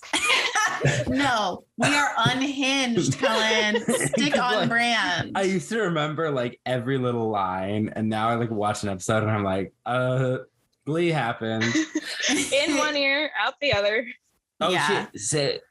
Rachel says, even though Santana emotionally scarred me, Glee Club needs a top bitch to keep it in line. I'm like, no, they don't. They don't need a girl bullying them. They need an actual teacher who has a degree and has experience and isn't weird like Shu is. Well, yeah, I guess HR doesn't make for good television. Anyway, continue, Cullen. My notes, dream sequence, critique of chemistry, timeline, Kitty is a senior, Chubbers, deserted, top bitch, fight for ramp, elevator room. Sam is into it, and so is Sue. I don't even know what they're talking about there. There? You mean you? You don't know what you're talking about. I don't know what they, this random person, this non-binary person I feel a connection to, no idea what they're talking about in my own notes. I haven't heard any of these songs. Why did Kitty come back? Totally different Spencer. Yes. So Kitty comes back. Well, Kitty's sort of like giving them... There's no moment that makes Kitty change her mind. She just comes back. She's like, oh. I think it's just watching competition. That Warbler's performance. She like lurks into the auditorium. Yeah, that's weird. Yeah, I don't know what changes her mind. And maybe just like she's like, oh, these people are fucked. And clearly I was the best performer of all the other ones. Because I had so much screen time where I was really, really talented on the stage. She wasn't. I don't remember a single time where she was focused on at all, actually. She sang Signed, Sealed, Delivered. Oh, yeah, because she was talking about a literal letter. Yeah. Yes. She's very clever. I think that's what she's really going to bring to the group. She sang I Need a Hero as Catwoman with Marley. Not coming to mind. Who's Marley? But no, like Kitty basically is like, so they start like questioning Rachel and she's like, listen to our coach. And then like Spencer comes in and everyone's like, oh my God, yes, like here we go. Like we're gonna teach you the number. Here's what we're singing. And then that's how that scene just ends. The warm welcome to Spencer was very odd to me. Oh Yeah. Also, you know what's really weird? Rachel's like, we may have to pull an all-nighter. And the twins are like, all-nighter, hell yeah. And I'm like, what? Why are you guys so excited? Why are you clapping, hip pumping? Well, what is this? Because then Spencer's like, we can order pizza. And they're like, you think he's joking? He's not. They're not. Right? He's not joking. They're not joking. I was like, oh, okay, sassy. He's going to be kind of like a heart. No, he's like, yeah, you guys want to win, right? Let's that order was a serious thing. Yep. That's so weird. It's not him. Who is this? Who is this random person? I remember what Sam and Sue were into is the Warblers number. Because Sam was like bopping around to it in the seats and Sue was too. No memory. Yeah. I mean, I barely did either. I wrote it down and I was like, what the fuck is this? Okay. So then they do their little performance. The songs that mean a lot to Sue are Must Have Been Love is the one that sticks out to me. It Must Have Been Love, which at this point, Pitch Perfect did first. Then it was Father Figure. And then it was All Out of Love. All Out of Love. So Lost Without You. So It Must Have Been Love. Is that where it's showing all her auditions where she like loses out as Princess Leia and Leia? Leia is what I called her as a child. Princess Leia and Scarface, and one of the numbers also has her watching the Republican president. Yes, she's watching Romney and McCain lose. Wasn't there also? Yeah, no, it was and just whoever those two. Clinton won against. Yeah. Oh my God, who was it? I don't even remember. But yeah, so there was 3 of them. Yeah, it was because so Kitty finds that file, you know, they're gonna try to target her emotions so they can win basically by cheating. Yeah. Yep. So the first Glee has a lot of psyops, honestly. Like a lot of miniature psyops within this high school. Yeah, it's really weird. Because Kitty and Spencer are singing It Must Have Been Love. And I'm like, I would be pissed if I was in this club and they give the first solo to the newbies. Yeah. Well, I guess Kitty's not technically a newbie. But like Spencer's just got there. It's only been like 2 weeks. Right? Well, technically, the Hurt Locker Part 1 and Part 2 are 1 whole week because Sue says at the end, she's like, oh, like, look what we accomplished in 1 week. It's almost as if we did 2. And it's like, ha ha ha. It's because you technically put 2 weeks of content back to back, 2 hours of Glee. I can't. Yeah. Wait, because I mean, when I think of the other ones that I know aired back to back, it was the Tina body switching one followed by Nationals, which like, what a high. Peak Glee. And then compared to this. So Roderick is the one that sings Father Figure. Oh, that's his name. I literally cannot remember his name. And then Mason, Madison, and Jane perform All Out of Love. Yeah. Why did these siblings performing a love song together? Again. Yeah. Why are they being romantic? When did the show air in relation to the beginning of Game of Thrones? Because is the twins sleeping together a Game of Thrones reference? This is 2015, so this is definitely a Game of Thrones reference. Yeah. I think Game of Thrones was 2013, I think. 2011. Oh my God. Yeah, so it is, 2011, that means that's like a year, 2 years after Glee started airing. Yeah. So basically what I'm saying is that Kitty's Cersei Lannister line is very cold. Not a hot topic there. We already knew that. Because at that point in Game of Thrones, Cersei and Jaime hadn't seen each other in like years. It's a cold joke. Kitty. Get out of here. So yeah, they do that, and then Sue's emotionally devastated. She's like weeping, and then she's bawling in the audience. And Rachel's like looking at her, like making sure that she's like weeping. Yeah. And then that was weird. It's time for the awards. Which mean nothing. They came from it's the just trash. dumpster stuff. And the only person in the audience is Sam because everyone else is on stage. Yeah. And so performatively. The Warblers get second and New Direction wins. She doesn't want to give Kitty the trophy, but like Kitty takes it and they're all cheering and Vocal Adrenaline's mad. But they only got third in an invitational that doesn't matter. Yeah, judged by a random woman. Although I have to say, who was emotionally sabotaged in order so that because also like the other team could win. Sue says that like, what does she say? She says basically basically these numbers like gave me like they somehow knew how to trigger me, something like that. Yeah. It's like she's literally admitting that like something went on. And just because you're emotionally triggered does not mean you automatically lose any logic. Yeah, well, I would like to say this as a woman because this seems to be something that I've noticed in this show in particular. Like, if you have emotions or emotionally triggered by something, you automatically lose all your sense of reason. Let me tell you, it's not true. Yeah. If she wanted to screw New Directions, she could have. And she probably should have because they were messing with her emotions. And she just said, even though they were sitting on stools, they won. Yes, that was what. Yeah. They were just sitting on stools, and you went like, I imagine that like if I was in Vocal Journal, I'd be like, are you fucking kidding me? I actually moved around. It makes no sense. What should have happened is that this subterfuge perpetrated by the New Direction should have completely backfired. They would have gotten third place, and then they would have like a great reason to be like fired up. So that's what early Glee would have done. Yeah. Like there's no reason, like there's honestly no reason that Sue would have been like, I know what you did. You clearly sabotaged me.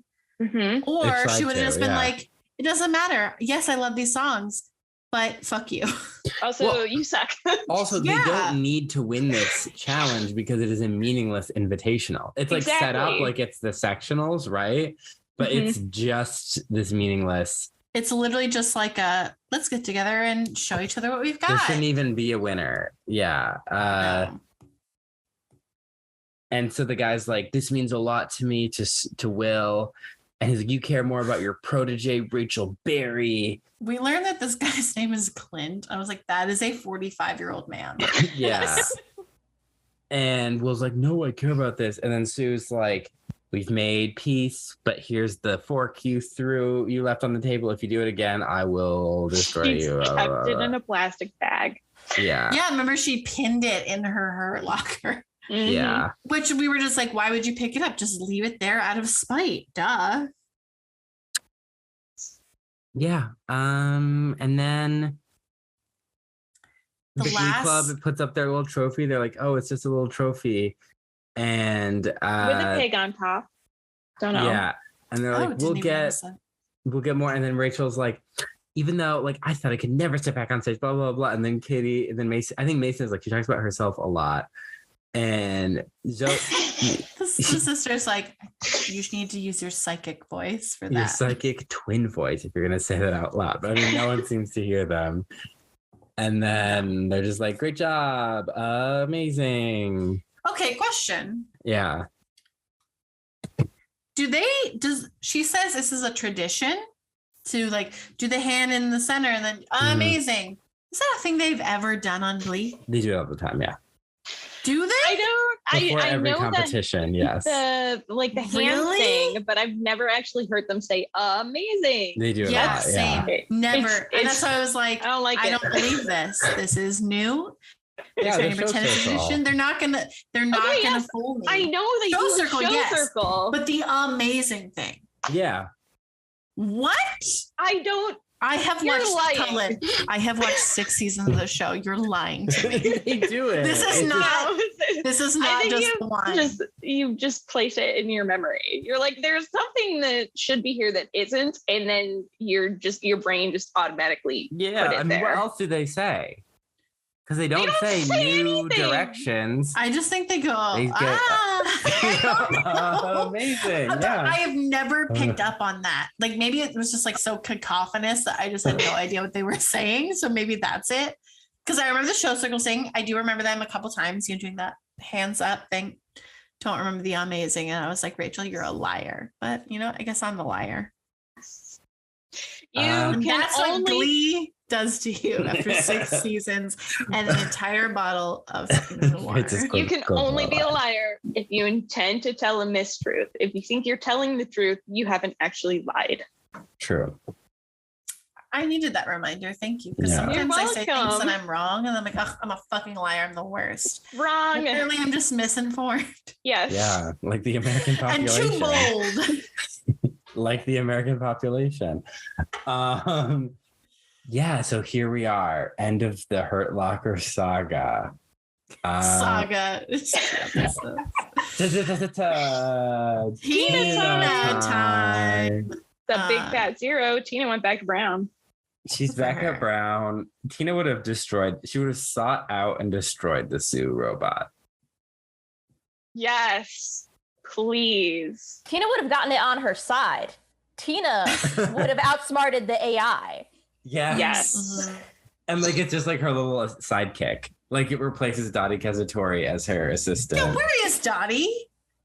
You know what? She was expelled for dumping slushy on Tina. She didn't go to Brown, right? Dottie was back after the slushy thing, I guess. Yeah. Wait, was she was not a senior? School. No, I think she was like a sophomore or junior, but I hope she transferred out and went somewhere else where she could get psychological help that she clearly needed and to be away from everything at McKinley. Yeah, where's Bree? Who? Brett. What's a Brett? Oh, Brett! I totally forgot about her. Where is she? Huh. That's the thing about this show is they did 2 seasons of introducing all these There's new characters. There's no reason for Sue to have transferred her. Reset, but Kitty's still here. They should have just done a full reset of a few years so they could say a whole new crop of kids. Mm-hmm. I'll admit something about Kitty. I had to do a double take to make sure I wasn't just misremembering Diana Agron's face. I was like, is this a different one? And you know what it reminds me of? It's like, when there was a cartoon you really liked as a kid, like Teen Titans or Mickey Mouse Club or something, and then you see the updated cartoon that's CGI and all the characters are smaller and it's all very smooth and high tech, and you're like, this show could be wonderful, but I can't get past the fact that something's a little off. That's how I feel. Mm-hmm. No hate to the actress who plays Kitty. She's great, but that's how I feel about Quinn Fabray and Kitty. Well, you're just gonna blame whoever wrote these characters and then casted them. Yes. Because they're like, we just need duplicates. Just copy paste. Slightly different. Every time you copy and paste, it loses a little bit of its resolution. Well, it's like they copy and pasted without when you paste text and you don't matching the formatting. It's keep current formatting. Yeah. So you have a group full of Arial text, and then you're like, Times New Roman. Yes. And once the audience hears them sing, they will lose all logic and reason and just accept this is the new one. Yeah, because fun fact, I don't think that Kitty's voice is strong like a Lea Michele or even Tina. Tina has a pretty strong voice. She is more of a Quinn singer. She's a little bit quieter even when she's the lead. Yeah. So yeah, even singing style, it's very similar. Yeah. Becca Tobin was Lea Michele's friend. Maybe that's why she made it. Well, I think we discussed this before. And it's that's the only reason. Maybe, or she was the only actor that was willing to come back. I mean, there's also that. She's I'm on great terms with Lea Michele, and everyone else is she scares me. Yeah, so they That's Hurt Locker. MVPs and LVPs. Elyza, who's your least valuable player? My least valuable player, God, I mean, I'm Mr. Shoe's always going to be at the bottom for me, no matter what. He's always, Sue can kidnap people and put them in an elevator and make a creepy AI doll and try to hormonally manipulate people. But Shoe's always going to be at the bottom for me, no matter what he does. And honestly, most valuable player. You have time. You have time to think about it because I'll go do our least valuable. Least valuable player, inanimate object here, piece of fashion. Kurt's blue and red like camo pattern pants, hate them. I didn't realize he was wearing them the entire time in the elevator until he was like running out for safety and like breathing fresh air for the first time. I was like, I fucking hate your pants. So. Maybe, I mean, it is telling that this is the second, I think it's the second clothing item to win LVP. I could be wrong. Gleeboot, correct me. But the first was Kurt's poncho sweater thing. Listen, I'm so happy that Kurt is a fashion icon. I still wonder what could have been if he had stayed at Vogue. Who knows what happened with that internship? Where is Sarah Jessica Parker's character? Yeah. Turkey Lurkey Time with Savakiki. I cannot wait to play that in literally a month and a half from now. For 24 hours straight. Oh my Lyle God. is going to break up with me over this.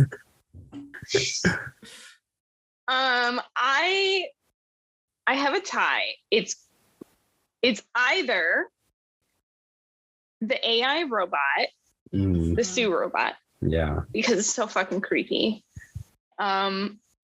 It has no basis of humanity, either because it's a robot or because it was based on Sue. I can't decide which one. Both. And the other tie is the police officer or whoever answered the phone when Rachel was calling to report her friend missing and then hung up on a citizen trying to, use public service that is the police. They hung up on her because she was arguing with them about no, of course I've taken acting classes and blah, blah, blah. Like, she should have said that she went to NIADA for 2 semesters, a semester and a half. They should have never asked her whether or not she was the Rachel Berry that did the Rachel Berry TV show. Yeah. And then after that, the follow-up question was, have you ever taken an acting class? And then after that, the follow-up was, they hung up on her. That's just rude. Well, the bad police officers. The one later accuses her of kidnapping them because they were more talented than her. Yep. Which is, I mean, let me just, Leah Michelle, aka also Rachel Berry, is very talented. She's a very good singer. Are we gonna say that Kurt is more talented than Rachel? It's like apples and oranges. They have different talents. Yeah. How dare he say that? Yeah, Leah Michelle couldn't write a book series.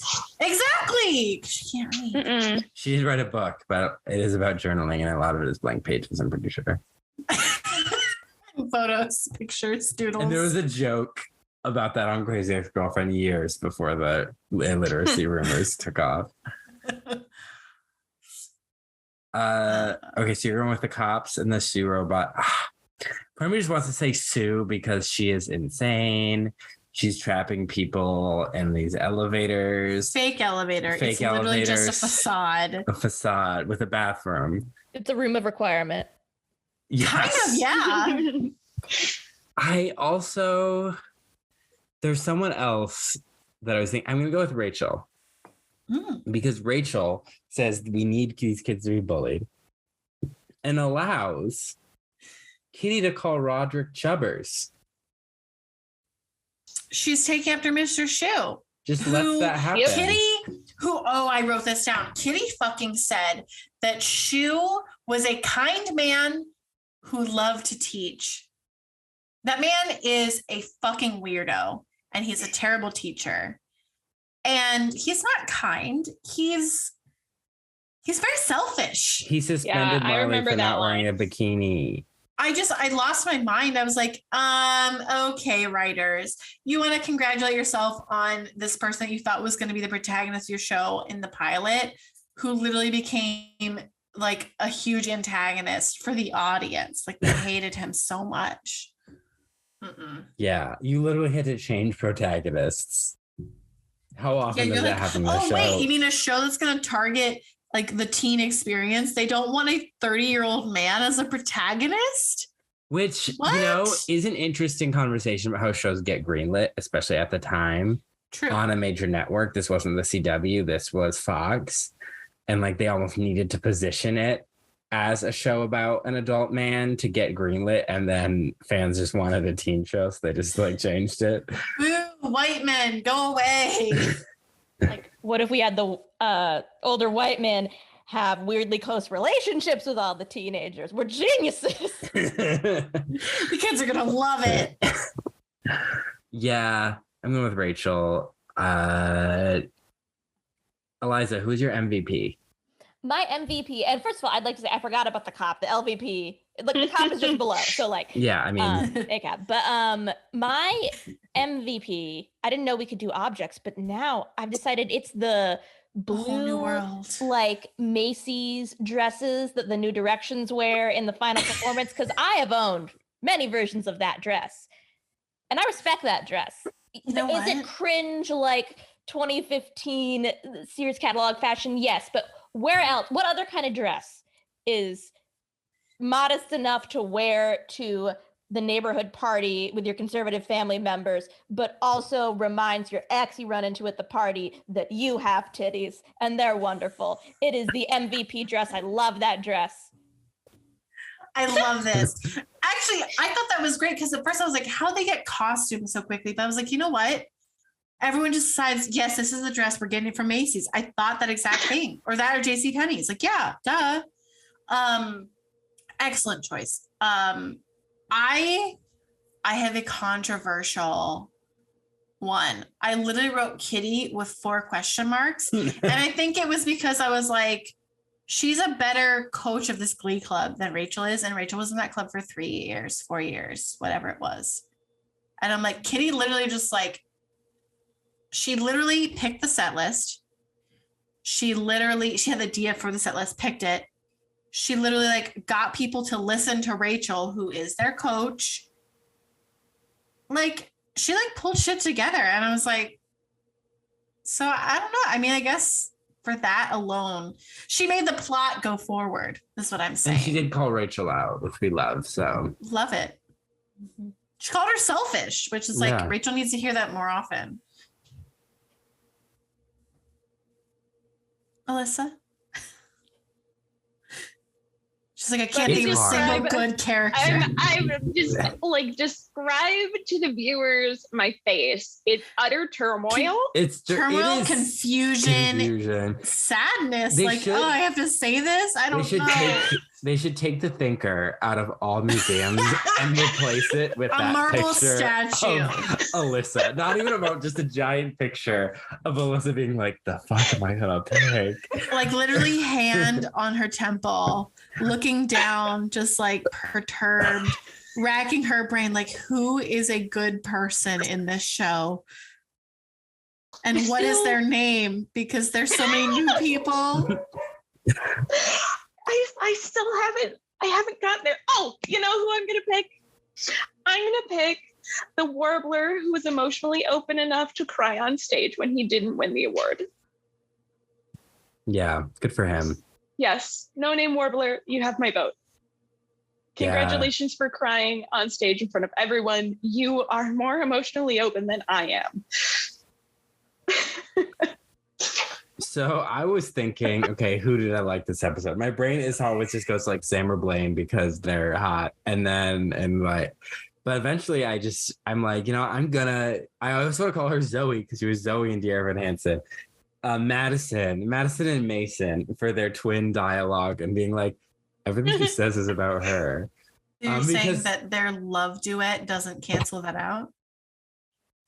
It's a club. My brother and sister had to play exes in our play of Scarlet Pimpernel. It's not like the fact that they're exes isn't like integral to the plot of Scarlet Pimpernel, but it is backstory.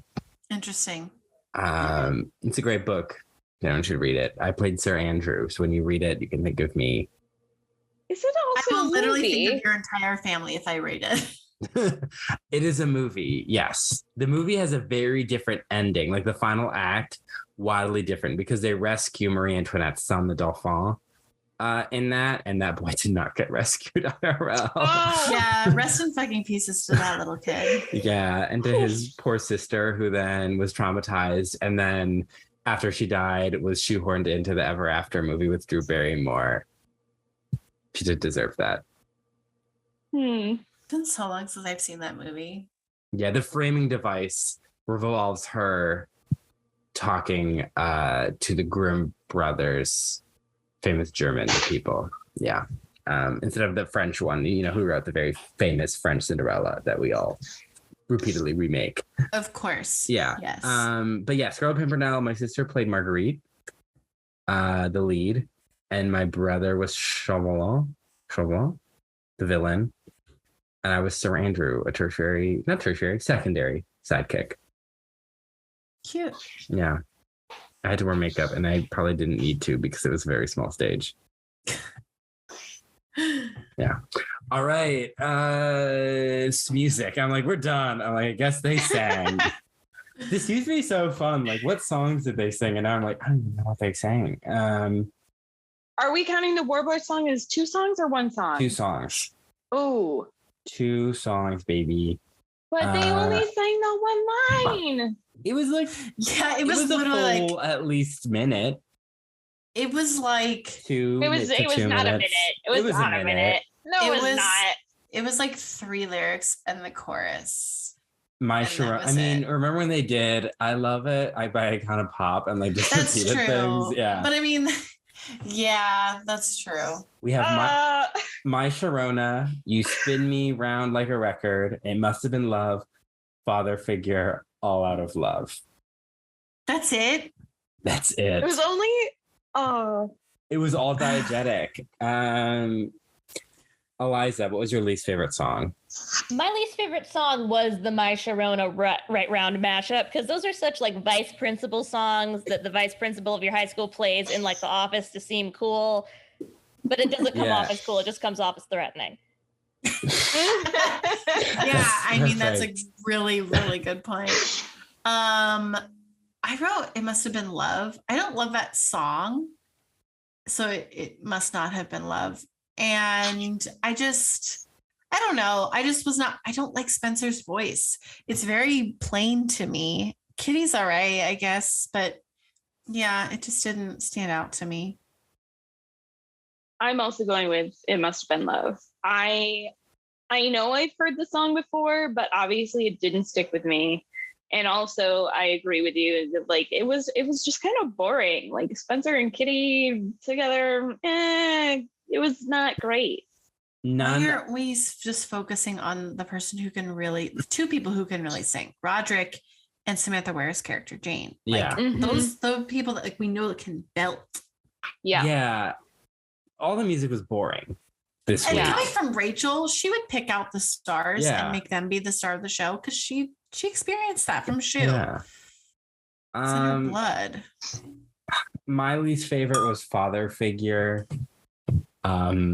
Because daddy issues really annoy me because the joke is always look at all those people who need daddy issues, not our fathers are fundamentally failing their children and should be shamed for that publicly.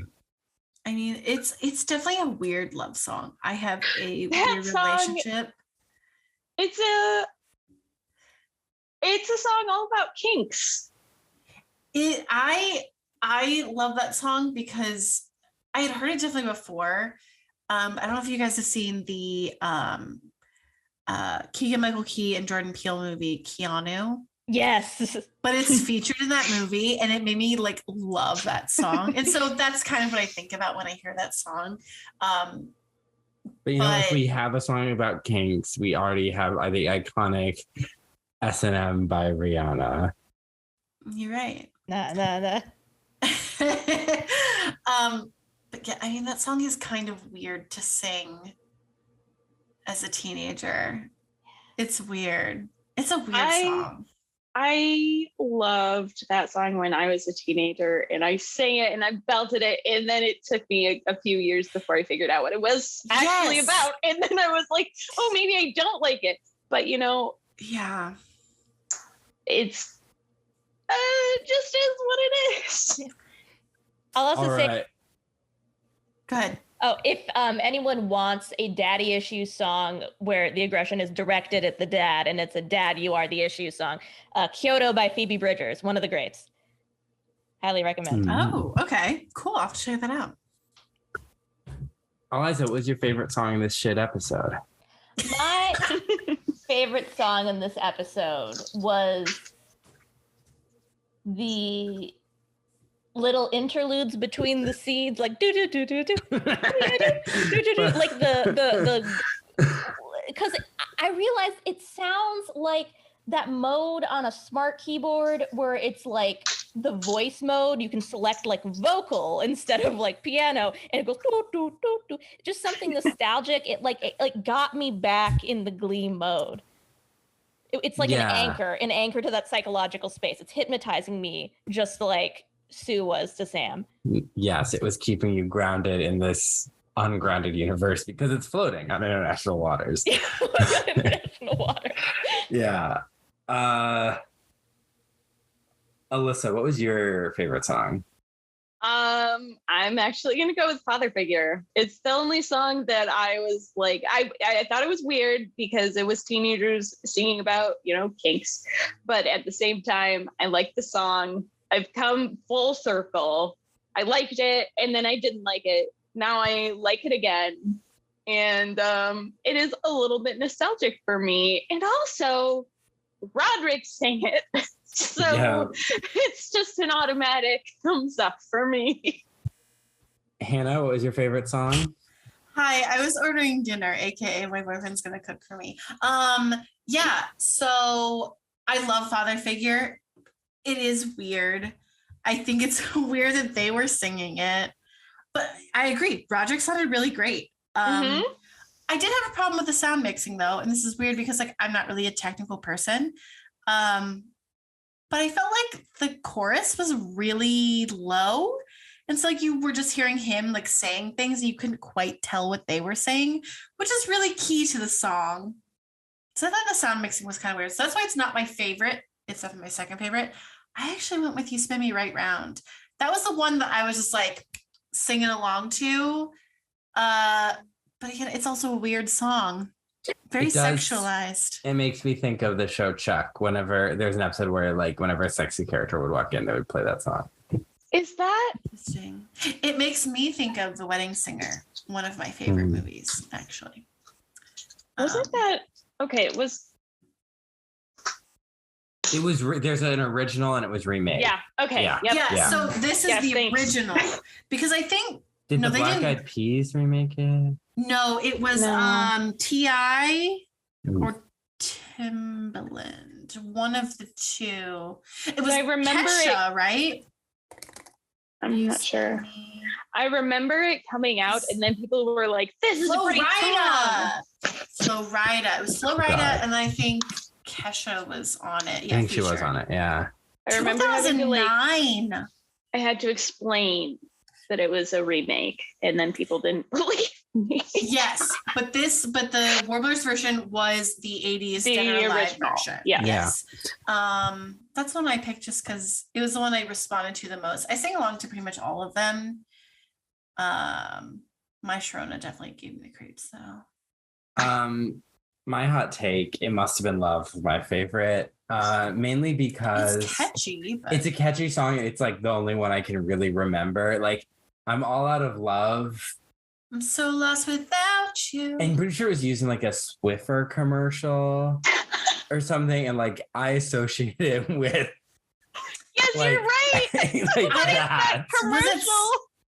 It's the mop was sad. The mop or the broom because they didn't use it anymore. And they have Swiffer now. Advertising is fucking weird. Those people who come up with commercials, they're weird. I love them. My dad is a graphic designer, and he'd always be marketing, it makes you weird. Oh, it so does. I mean, you see our social media. We are unhinged and proud. All right. So speaking of social media, Elyza, Cat. you mentioned this before. Speaking of social media, cat. Elyza, you mentioned this before, but where can people find you on social media? Yes, you can find me on TikTok at Possum Girl. That's at POSSUM Girl. On Instagram at PossumGirl_IG. Or you can just search Elyza Halpern. You can find me on Twitter at Elyza with a Y. That's my name, ELYZAWITHAWHY. I also write for Humor Darling, which is an online satire magazine. And you just can find me on YouTube, but nobody cares to find me on YouTube, but I appreciate if you would. I got stand-up on there, and that's just my name, Elyza Halpern. Yeah, go find her stand-up on YouTube. Check her out. Also find all the TikToks that Howie Mandel has apparently decided that he just has to comment on. Love celebrities commenting on things. Yeah, definitely follow Elyza because she is definitely funnier than Amy Schumer. And she makes her own material. No stealing here. Elyza's face stunned. So support female comedians. Yeah. So anytime someone says women aren't funny because of Amy Schumer, just be like, follow Possum Girl. Yeah. I mean, Amy Schumer is. I'm not honestly, there are times where Amy Schumer is also funny though. Yes. Yeah. But also it's But, like that's there's so much reason? around her and like. Yeah, no. Women aren't funny because of Amy Schumer. So Yeah. when she was anyone, born, I get comments like that, Schumer, Amy Schumer is literally like the person to pick on now, but like Lena Dunham was a person before to pick on. I don't really care for Lena God, Dunham. I don't either. But like, what about pretty much Carol any- Burnett? Carol Like Burnett, icons. fantastic, literal icon. Yeah. So She had a Elyza's full-on hilarious. comedy show, Jeff on TikTok. Yeah, And this was Jeff. before there were all these channels. Yeah. There were like 5 shows in existence, and a few of them were given to women who were funny. Yeah, like I imagine Love that. Lucy. Like there weren't like as many channels, as many platforms to promote women, and then like these few channels were like, yes, these women are funny. People like them. They're gonna watch them. They're gonna make us money. We're gonna support that. But you know, women aren't funny. Thanks, Jeff. Anyway. Yeah. You can follow Gleeboot on Instagram, Twitter, and TikTok. We are at Gleeboot Pod. You can also follow us on Tumblr, gleebootpod.tumblr.com. But definitely like really hit us up on like Instagram and TikTok. That's where we're like the hottest. Yeah. Yeah. Yes. Would you like to say something? They have very fun polls on Instagram, by the way, which I answer sometimes and send commentary. We appreciate it, literally. Yes, we do appreciate interaction. People are liking my story today my Gleeboot story that I posted because Rafa asked me to buy him Vapo Rub, and I was like, so I assume that means he wants me to straddle him while he's asleep and rub it on his chest while weeping because he's gay. He's so unattainable because he's gay. Yeah. I don't know that you're married. These may be tears of happiness. They're tears. Still. Cheers. Yeah. You can follow me on Instagram at Cullen Ever After, and sometimes on TikTok at your boy Ryan99, where I just made a rapture joke, and that was like a week ago. But you know what? I don't make a lot. I'm not a professional TikToker. Okay. And you can follow me on Instagram at a.m.swearingen to look at some artwork or my cat. Perfect. What did you post last time? I think you talked about it. A marker drawing. Very cool. Of Yeah. what? Yeah. Oh, it was my first art trade that I've done with anyone. So that was kind of cool. Oh. Yeah, so we traded art of original characters that were role-playing in a Dune-based playstyle with the original world of the DM. Very cool. So, yeah, it's like a fae world, and everyone has different fae backstories. And so those were the 2 characters that I drew were married, and one is like a little butterfly fae man, and one is an enormous monster girl, and she is very delicately tatting some lace, and he's watching in adoration his wife. Very cool. Aw. Yes, it's a cute little story. I love that. Mm-hmm. Amazing. Amazing. Well, Sid, Elyza, the episode is over.